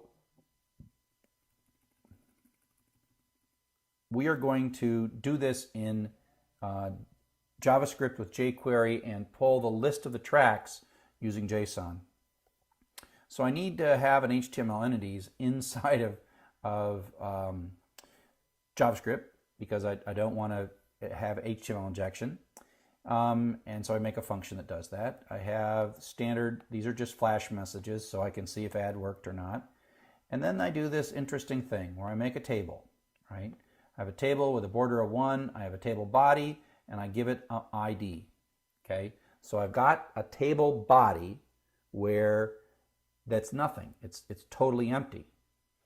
And then after that, I go and I lapse into JavaScript, okay? And then what I do is I call $getJSON, just like I did in the chat list.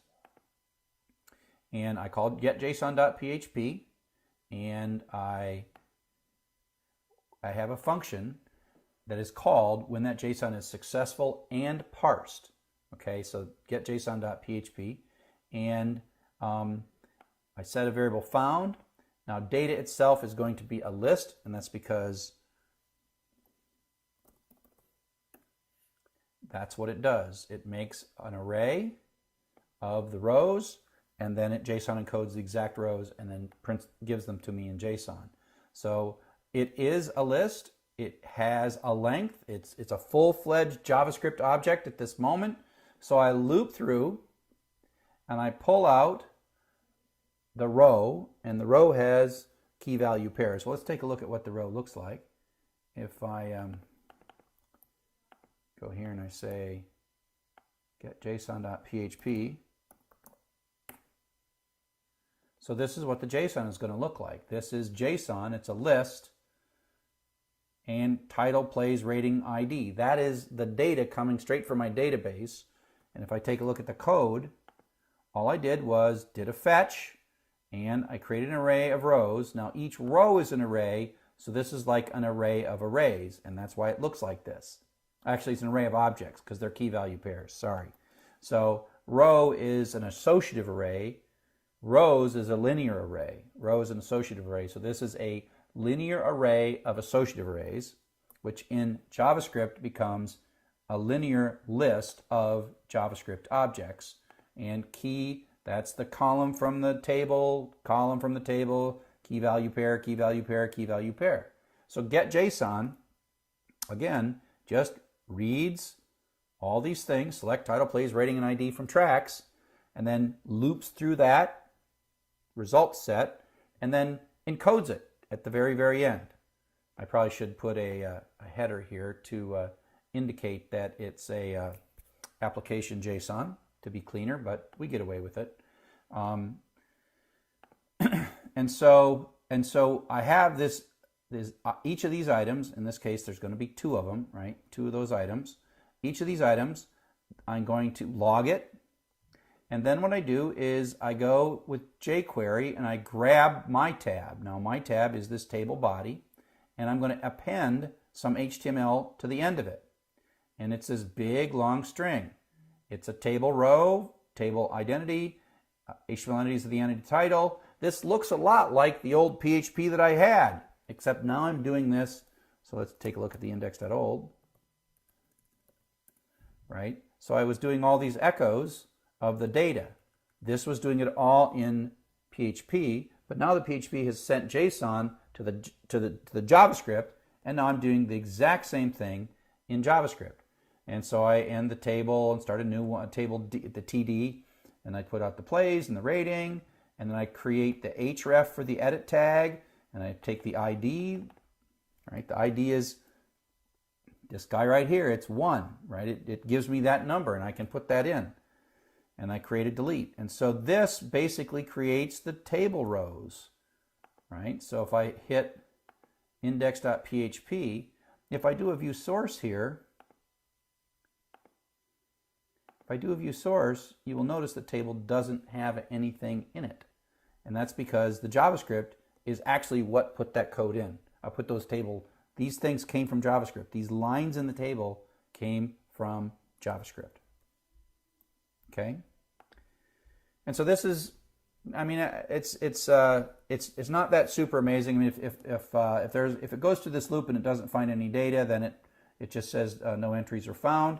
But basically, this is a simple example of how you take a database query and you take the results of that database query and then you just send it back as a bunch of JSON and then you parse the results.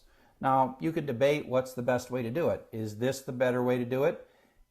It's a little more complex than this way, but these kind of techniques allow you to dynamically update. So for example, you might have a table and then you might have it so that new entries just are added at the bottom automatically, which is kind of more like our chat application. And so it's really up to you to decide what combination of sort of server-side rendering like this is server-side rendering, because it just comes back with a table fully formed in the request response cycle. If I change this to indexold.php, if I go to indexold.php, all the rendering is going to be done on the server side. And if I do a view source of that, you will see that my table is fully formed, right? That was all rendered inside PHP as it came back in the response to the HTTP response. Whereas in this one, when I look at the view source, my table appears to be empty, but then this JavaScript code filled it up. And so I'm not trying to tell you that one of these techniques is better than the other. I'm just sort of showing you that this is a technique that is used on some websites where they would prefer to, in a sense, give you a relatively empty web page and in the background fill it in piece by piece. And that's why you see a lot of the spinning things and things go pop, pop, pop, pop, pop, pop, pop, because they're using this technique to sort of do all the rendering in the browser, pulling data through JSON for the various pieces of the screen. And it's sort of a 6 of one, half a dozen on the other, and different designs will prefer different approaches. Okay, so that's sort of our exploration of doing a CRUD-like application, but adding some JSON capabilities to it.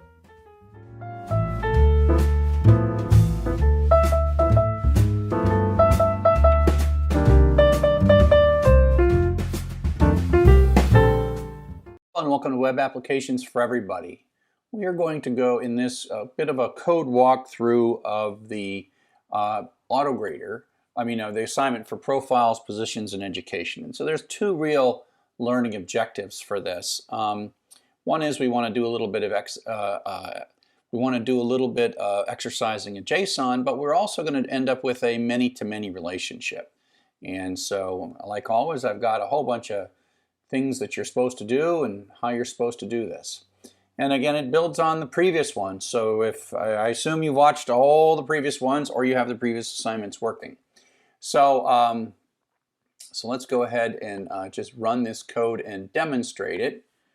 http://localhost web applications for everybody. This is not res position, this is res education.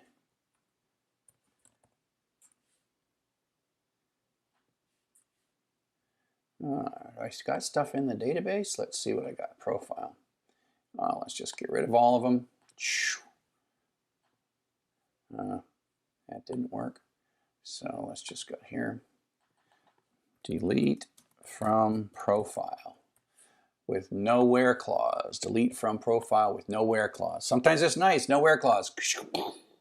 So now I should have nothing in positions because I could have shown you that, but the cascading foreign key got rid of all that stuff. So we still have our users, and let's check. We got the one user with the hash password, which we're supposed to have. Now, the first thing we're going to do is we're going to put in some new tables. Here we go. Let's just borrow this out of the assignment and create 2 new tables with some foreign keys. Go. Okay, so now we have the education, and we're going to use this as a lookup table and have institutions is going to be this lookup table, and we're going to have a many-to-many relationship. This is a two-way link where we have profile ID linking to profile, institution linking to institution, and so each of the people are going to have, when they choose an education, and we'll see how that works in a second. And then I've got to seed the institution table with some interesting data. So go into the institution table and insert some data. And so now in our institution table, we've got some institutions. Okay? So now that we've built this, let's log in.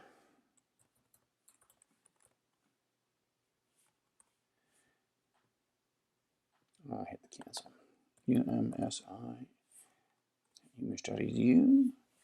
I guess that's the right password. No. UMSI PHP 123.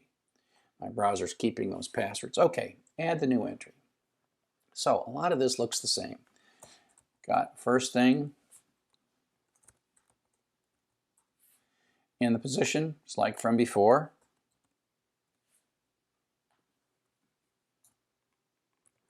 But education is a little different. Okay, so this is the one we're going to do differently. So in education, we're going to hit the plus. We're going to say 1990. And then we are going to have this school. But what we're going to do is we're implementing a type ahead. And that's in the assignment to implement a type ahead. And it tells you how to build the type ahead. So if I type UN, University of, I can choose this. Now the interesting thing is this is using JSON and jQuery. So if I do a view developer console, and this is how those things work. I don't know if you can see it now. Let's do that again. Let's empty this out.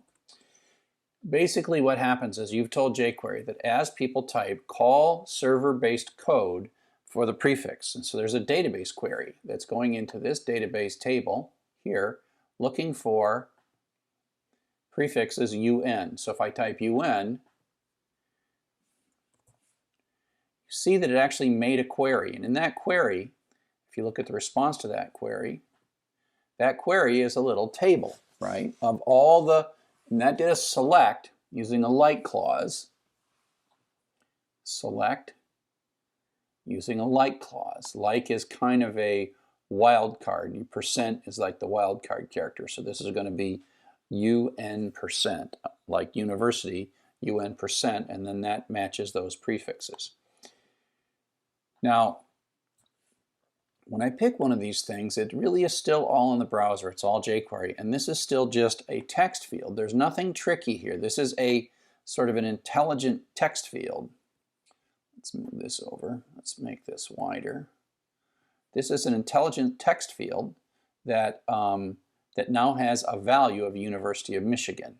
And when it gets submitted, it just gets submitted as a string. And you'll see what we do when we submit it. Okay, and so that's the tricky bit, is to add this. And what we want is we want the users to reuse existing ones or make new ones. So you can even add a new one called 1996 Lansing Community College. This doesn't match anyone, but it's going to end up inadvertent. It's going to add one and then link it together. And so if I hit this add button and I take a look, you'll notice in the institutions, by me typing a new one, Lansing Community College has been added here. And so then if we look at the profile, I got a profile. This is me. I got some positions. No, just got one position. And then I got education entries. And so if I look at the education entries are a many-to-many. pointing at profile ID 10 and institution ID 1, which was the Cambridge one, I think. You can find out. Cambridge, no, that was University of Michigan. And then 10 is the Lansing Community College one. And so we got a lot of stuff that we got to make work. We can, of course, edit these things, and we can delete a position and then add a different position.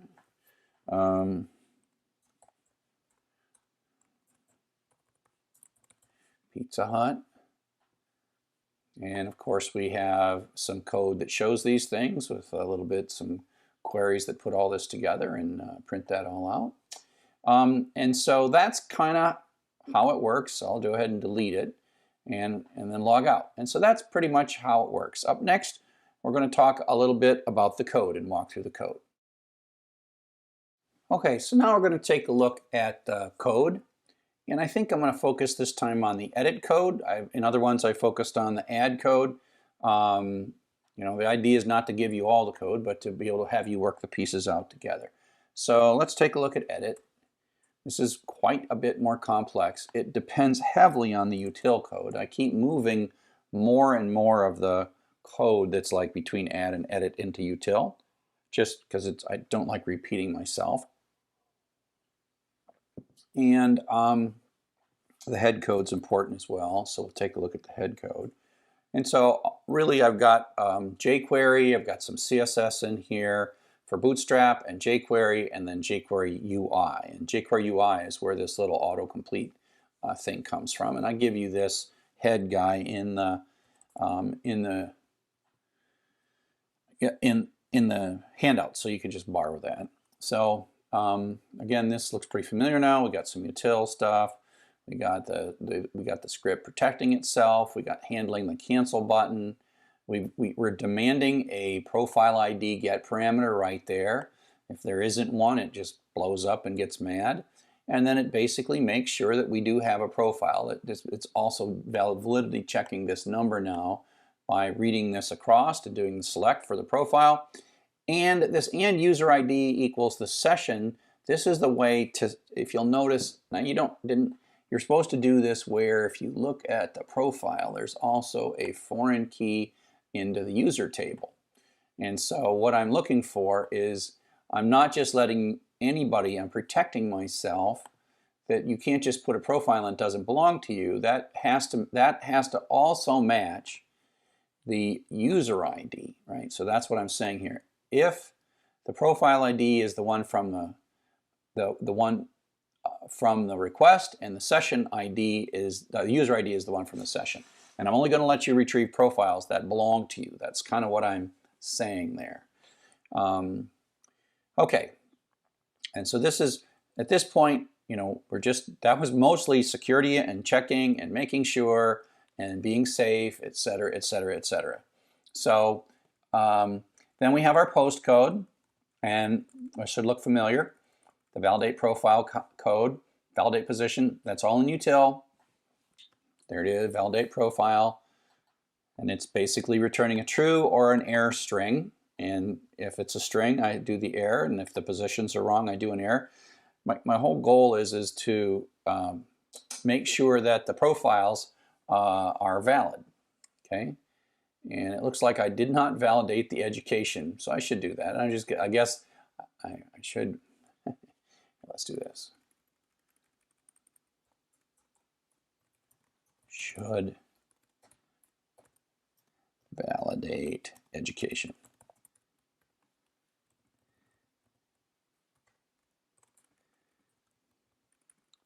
Put a to-do in there. That's actually what coders do, because we all kind of, even this text editor knows that. Okay, begin to update the data. Okay, so this is all pretty straightforward. All we're doing is we're updating the profile, which is this table right here with the new stuff. And that's pretty much the same as it's been the last couple of assignments. And then we're going to take the position entries for the profile. And this is a many-to-one relationship.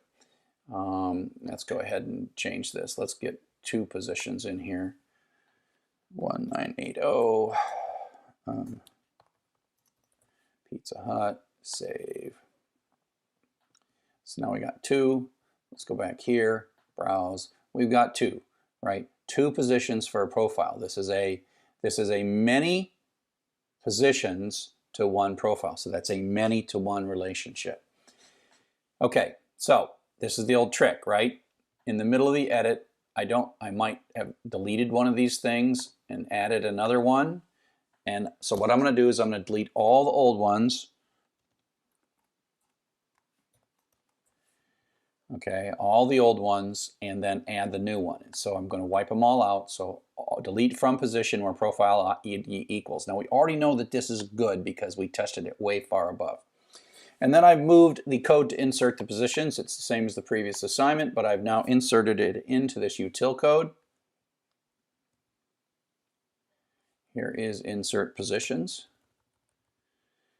And it's going to take the database connection and the profile ID, and it's just going to loop through these things, do validity, if they're there, do validity checking on them, and then insert them. And in the edit case, we're not inserting, and so it's the old profile ID because we already know what the profile ID is. It's coming in on that GET request, right? And so that's coming in. And we're going to do the same thing for education. We're going to clear out the educations that hook up to, so if I go into education, is there only one in here? Yeah, let's put another one in. Let's make another education. 1995 Duke University. Save. So now we should have, right, so this is a many-to-many. We could have many profiles going to, many institutions going to one profile and many profiles going to one institution. So if we had a second profile in here, then we could add another profile, and there could be, so that's a many-to-many relationship. And I'll go through that in some detail once I've taken a look at the code. And so we're still above the line, right? We're still in the model code, so I'm going to load all of the positions and all the schools into arrays, and that is here. Here is just a select. I'm using this fetch all that you may not have seen before.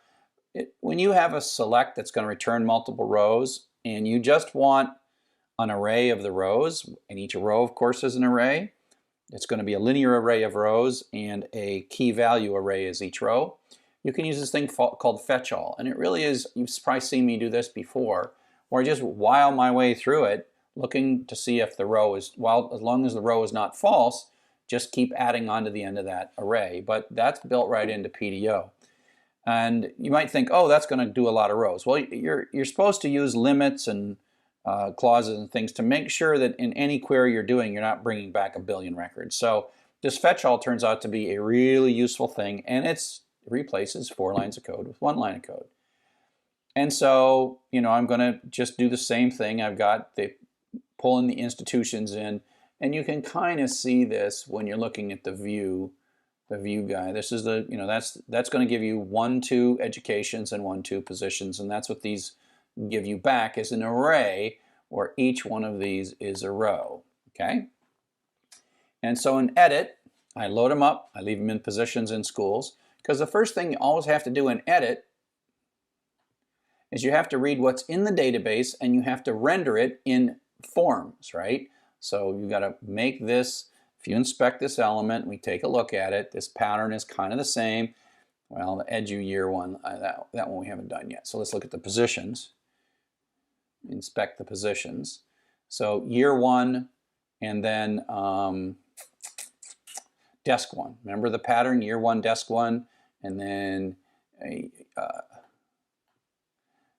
position 2 is year 2 and desk 2. And that, of course, correlates with this, where we're pulling the stuff out of the post database down 1, 2, 3, 4, 5. And that's how we're kind of looping through sort of an array of fields, as it were. It's kind of an array we're constructing by concatenation, okay?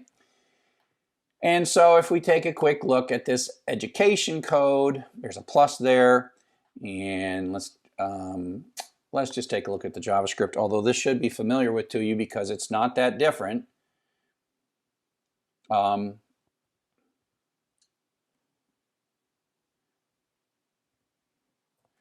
The add pose, remember the add pose? we are going to go there and grab the little plus sign, and then every time you click it, we're going to add a new thing and then concatenate some strings together and automatically count these things up. So for education, we're going to do the exact same thing. Count them up, and we're actually going to we're going to do this one a little bit different. We've got this edu template, which is just some text in here. Oops. So this is a pattern for putting sort of hidden text in. We make a script tag, and I give it an ID and a type equals, instead of type equals JavaScript.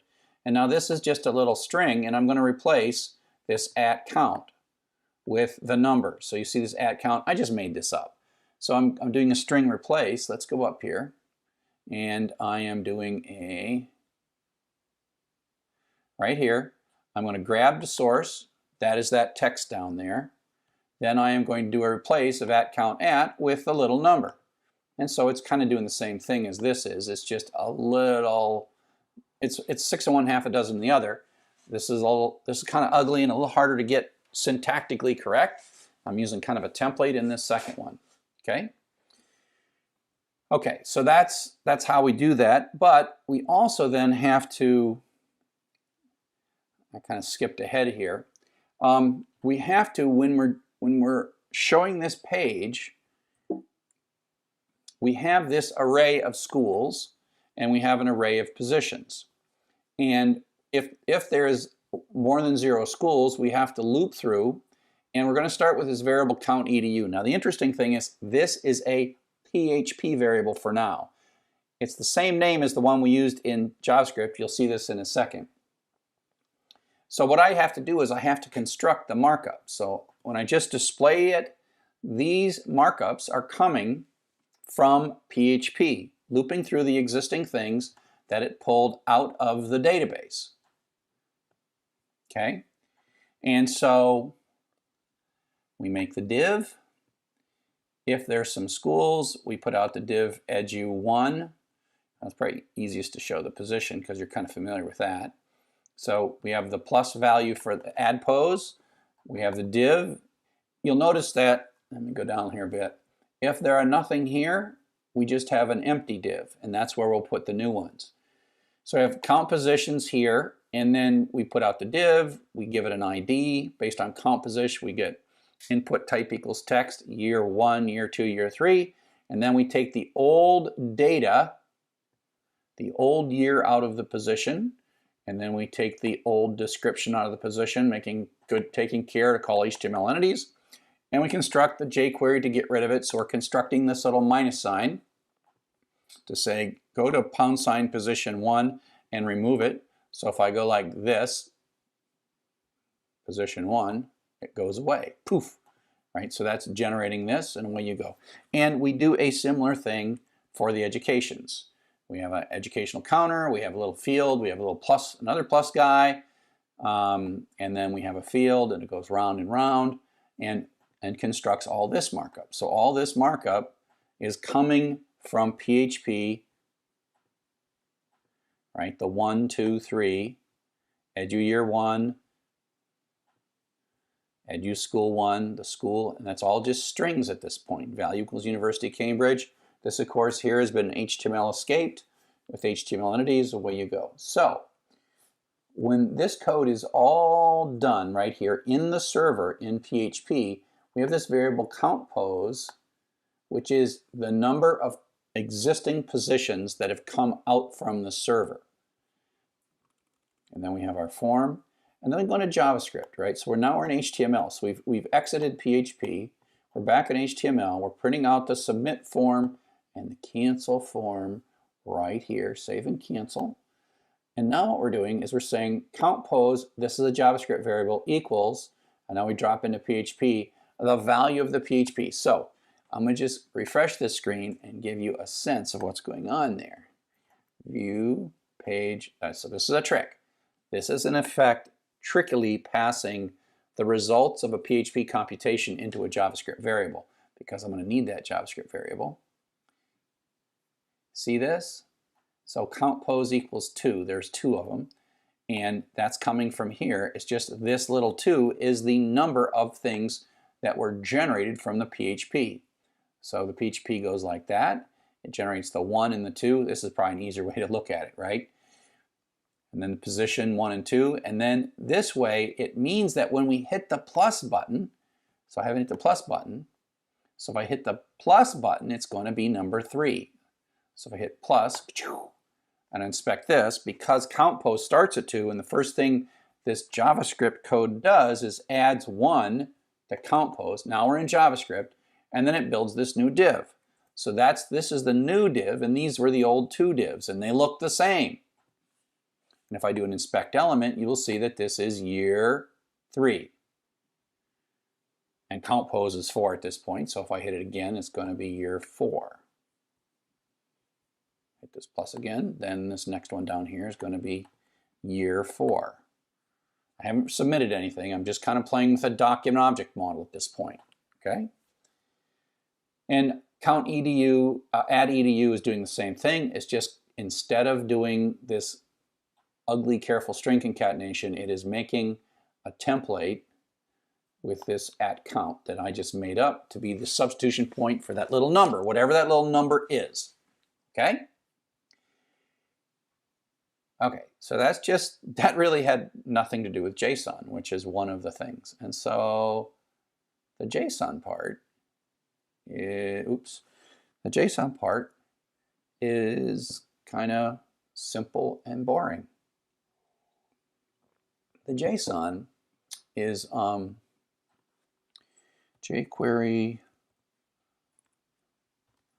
autocomplete.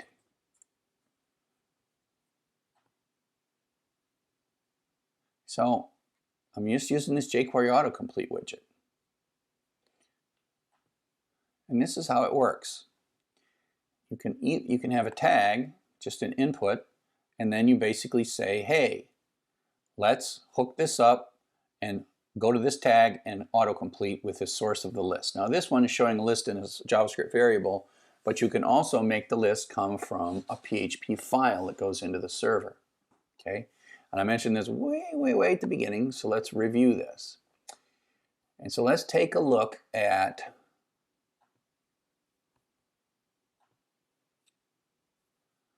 let's go and make it fresh. Let's add an education. 2001. So now view developer console network. Okay, so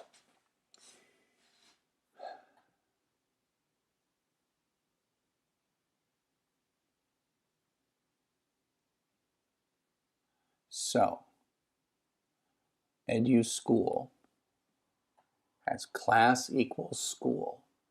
Okay, class equals school. So every one of these text areas that I want to have autocomplete working on, I've put a CSS class on them. And then I can, in a single JavaScript line, well, 3 JavaScript lines, say, hey jQuery, go find all of the tags with school, class equals school, and make them autocomplete fields. And the source of the autocomplete data is this in-server PHP script called school.php. So here's school.php. It does a select with a like clause, and it uses a %, so that's like UN%. And then it sends it back in JSON. So it retrieves all these rows, pulls out the name of the school. Remember that the institution looks like this, Here's all the names of the schools, right? Remember Lansing Community College, I added because I put that in, because you can cause it to add a new one. Okay? Well, it's a complex one, isn't it? It's a complex one. That's why we're near the end of the class. Okay, so if I type L, it sends a request. I had to build this PHP code, and it says, go do a select and give me all the institutions in the system that have L as the prefix. And then all this other stuff, that was all done by jQuery and jQuery UI. All that pretty UI, I didn't make any of that. And now this is now simply a text field. Okay, so if we inspect this, it is just a text field. The value's for some reason not really here. I don't know why that is, but that'll get fixed before we hit the submit button. So now what I want to walk you through is the submit button here. So let's also add another one. No, not a position. I didn't want that one. Goodbye. Let's add another education. 2005. School of Driving. So that doesn't meet any criterion. As a matter of fact, if we did a view developer console, I probably should have showed this as it was going.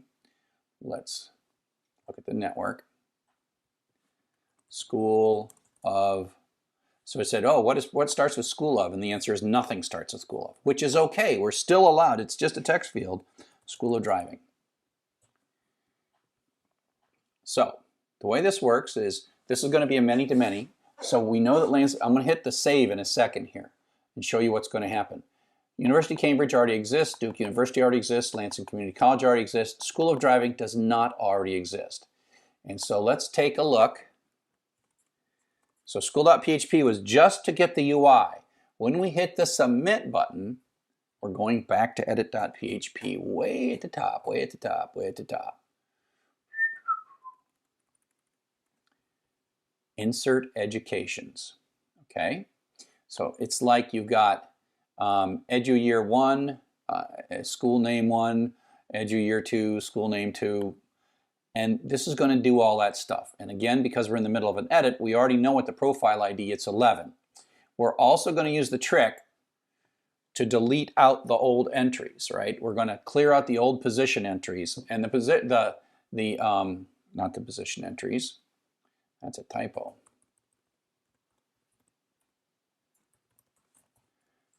We're not cleaning out the institutions. We're cleaning out the education entries. These institutions are still here.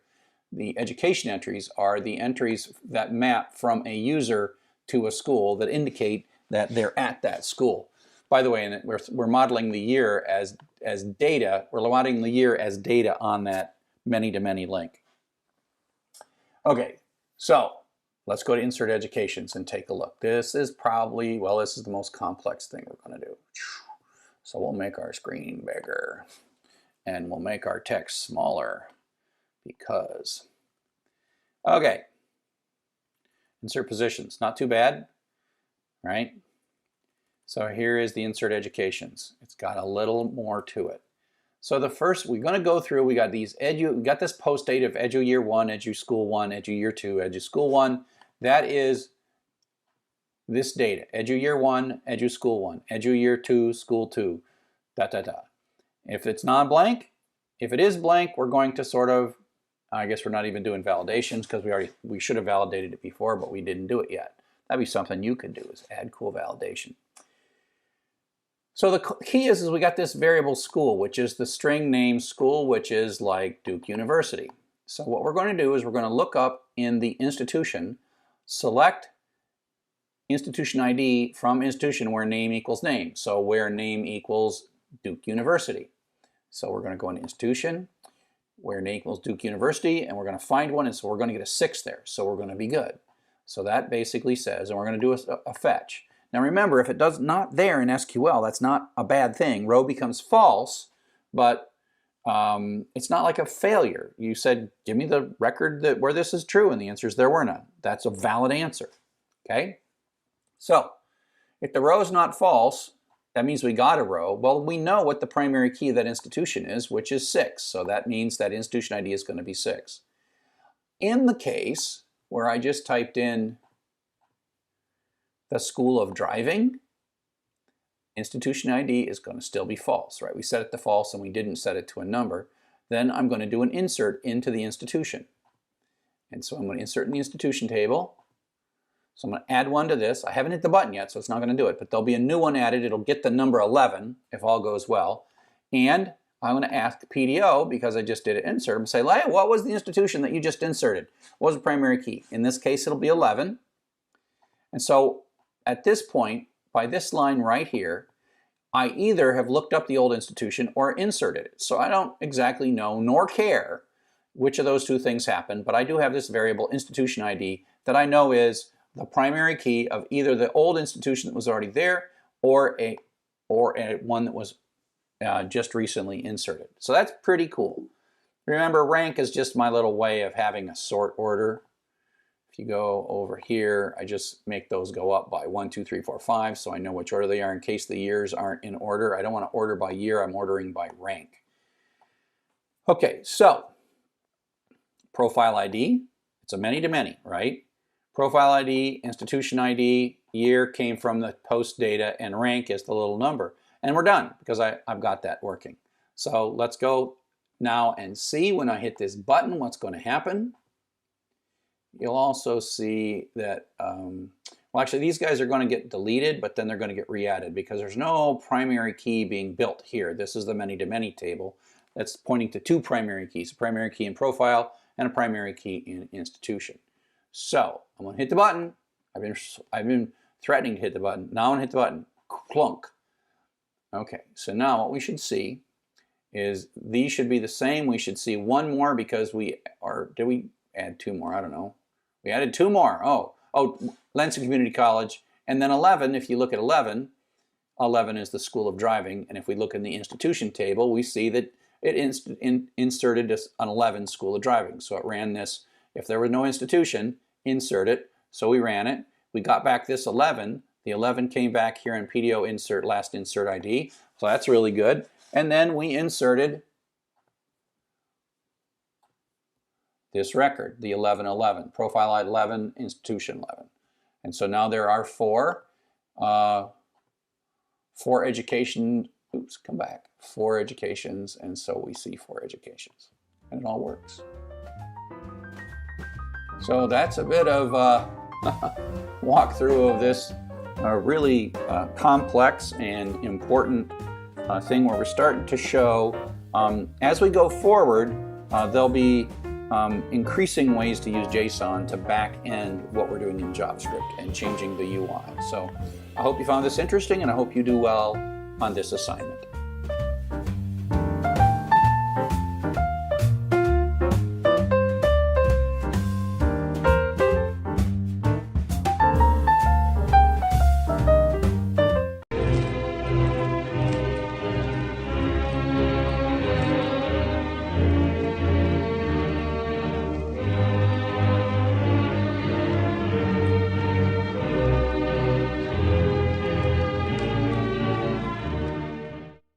Hello and welcome to the graduation ceremony for my MOOC.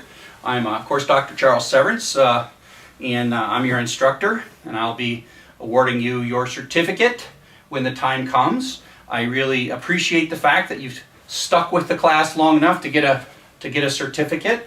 But as is traditional with graduations, we have a graduation speaker, and he's my good friend and colleague Kurt Bonk from Indiana University. And so before we do the graduation ceremony, I would like to have our graduation speaker talk briefly. Kurt. This is going to be a PC talk. There you go. What does that mean? Well, politically correct. I guess for one thing, I got my red Indiana glasses and my blue Michigan Go Blue shirt on. It's partly about what I'll call, not personal computers, another PC word, but possible courses. Meaning possible paths, not next courses you're going to take with Dr. Chuck, necessarily. But what I'm going to walk you through is 4 P words, 4 C words for your possible courses in life. This course, this MOOC, was about your passion, your interests, what you decided to do. You moved into an area, maybe a new area, that's within your comfort zone or maybe a bit beyond it, but you're trying to find your element in life, as Sir Ken Robinson says. We're all looking for our personal element, right? So number 1, passion. You have to be passionate about your course interests and what you explore. As part of passion, you can't just be passionate and expect to succeed in life. You need a purpose. You need a goal. You need to be moving towards something. As this professor at Stanford talks about, the highest goal. maybe this course you took wasn't your highest goal, but it was a goal nonetheless. And we're all moving towards that. So we want to have purpose, you want to have passion, but the only way you're going to get through a MOOC is to have persistence or grit. You push your way through it, persevere in that class, find that extra energy inside. And I want to congratulate all of you for finding that. You've got your passion, right? You found your purpose, hopefully even just a course-related purpose, and persistence, perseverance, grit. That's the number one word today in psychology. And number 4, of course, you're in this class. So you have to have a little bit of playfulness along the way. You know, I got into MOOCing stints when I did my MOOC every week. You can take a look at it online. But I had a little playfulness in my MOOC. 4 P words. Keep those in mind as you proceed, another P word, into life and your possible courses in your life. C words, of course, you chose to get involved. Choice. It's your C word. You got autonomy. It's your personal decision to get into this class and complete that class, another C word. But commitment, the second C word I want to focus on. You not only decided or chose, you committed to it, to completing this course. And that, when you did that, all your peers were watching you and talking to you and sharing with you. And next word, connections. A CMOOC, a connectivist MOOC, and any class online is about connections and relationships. Hopefully you didn't just finish this class, you formed new bridges, new relationships, new possible pathways, possible courses in your life. And so those connections you have might help you down the road anywhere, not just for the content here, but maybe it'll help you get a new job somewhere or find out about a new interest, right? And then what is this about? Some of you will want the certificate. You're going to want this. Some of you want your $1 million. Well, maybe you won't make $1 million from this, taking this class or all your classes, but what you will do is maybe like Steve Jobs, become innovative. The book I'm listening to now in my car, and I just finished the Finding Your Element. You have completed a course. You might get a certificate, another C word. So those are the 4 P words: passion, persistence, purpose, and playfulness. And the 4 C words we move through: choice, right? You want to have some choice in your life. Commitment to things that you do choose to pursue. And relationships or connections. And finally, completion. A course, a certificate, and you move on in life. If you can keep those 8 principles in mind as you proceed into other courses, I think maybe you'll find some future successes. I hope you do. I hope you follow your heart into additional courses with Dr. Chuck or with other people. So I congratulate all of you on not only signing up, but on completing as many of the modules, and maybe all of them, so you can get your certificate, not just here, but your life certificate as an open learner and informal, now formal learning. Thank you very much. Outstanding, outstanding. So I really want to thank Kurt for coming here to Ann Arbor. He came all the way up from Bloomington.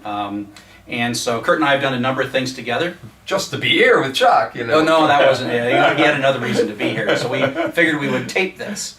So it is now time for you to sort of walk in front of your computer and receive your fake graduation certificate. I mean, it's a little known fact that when you actually graduate from college, they don't actually give you the real certificate. They give you a carefully rolled up piece of paper with a little bow on it, and then you get to your seat and you open it up and it's blank.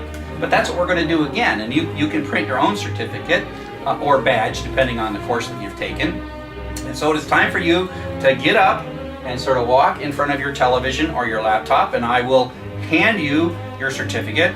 I have my Harry Potter Slytherin Severance snake wand to poof, make you educated. And so here you go. I congratulate you, and you can reach up and grab your certificate. And there you go. Shake your hand. Shake your hand. We'll shake your hand. We'll both shake your hand. And as Kurt said, this is hopefully just the beginning of a number of wonderful courses. And so again, thank you for your time. Thank you for your persistence. Thank you for your commitment. And hopefully you'll see both of us on the net and on the web teaching internet classes. So thank you very much. The door is open.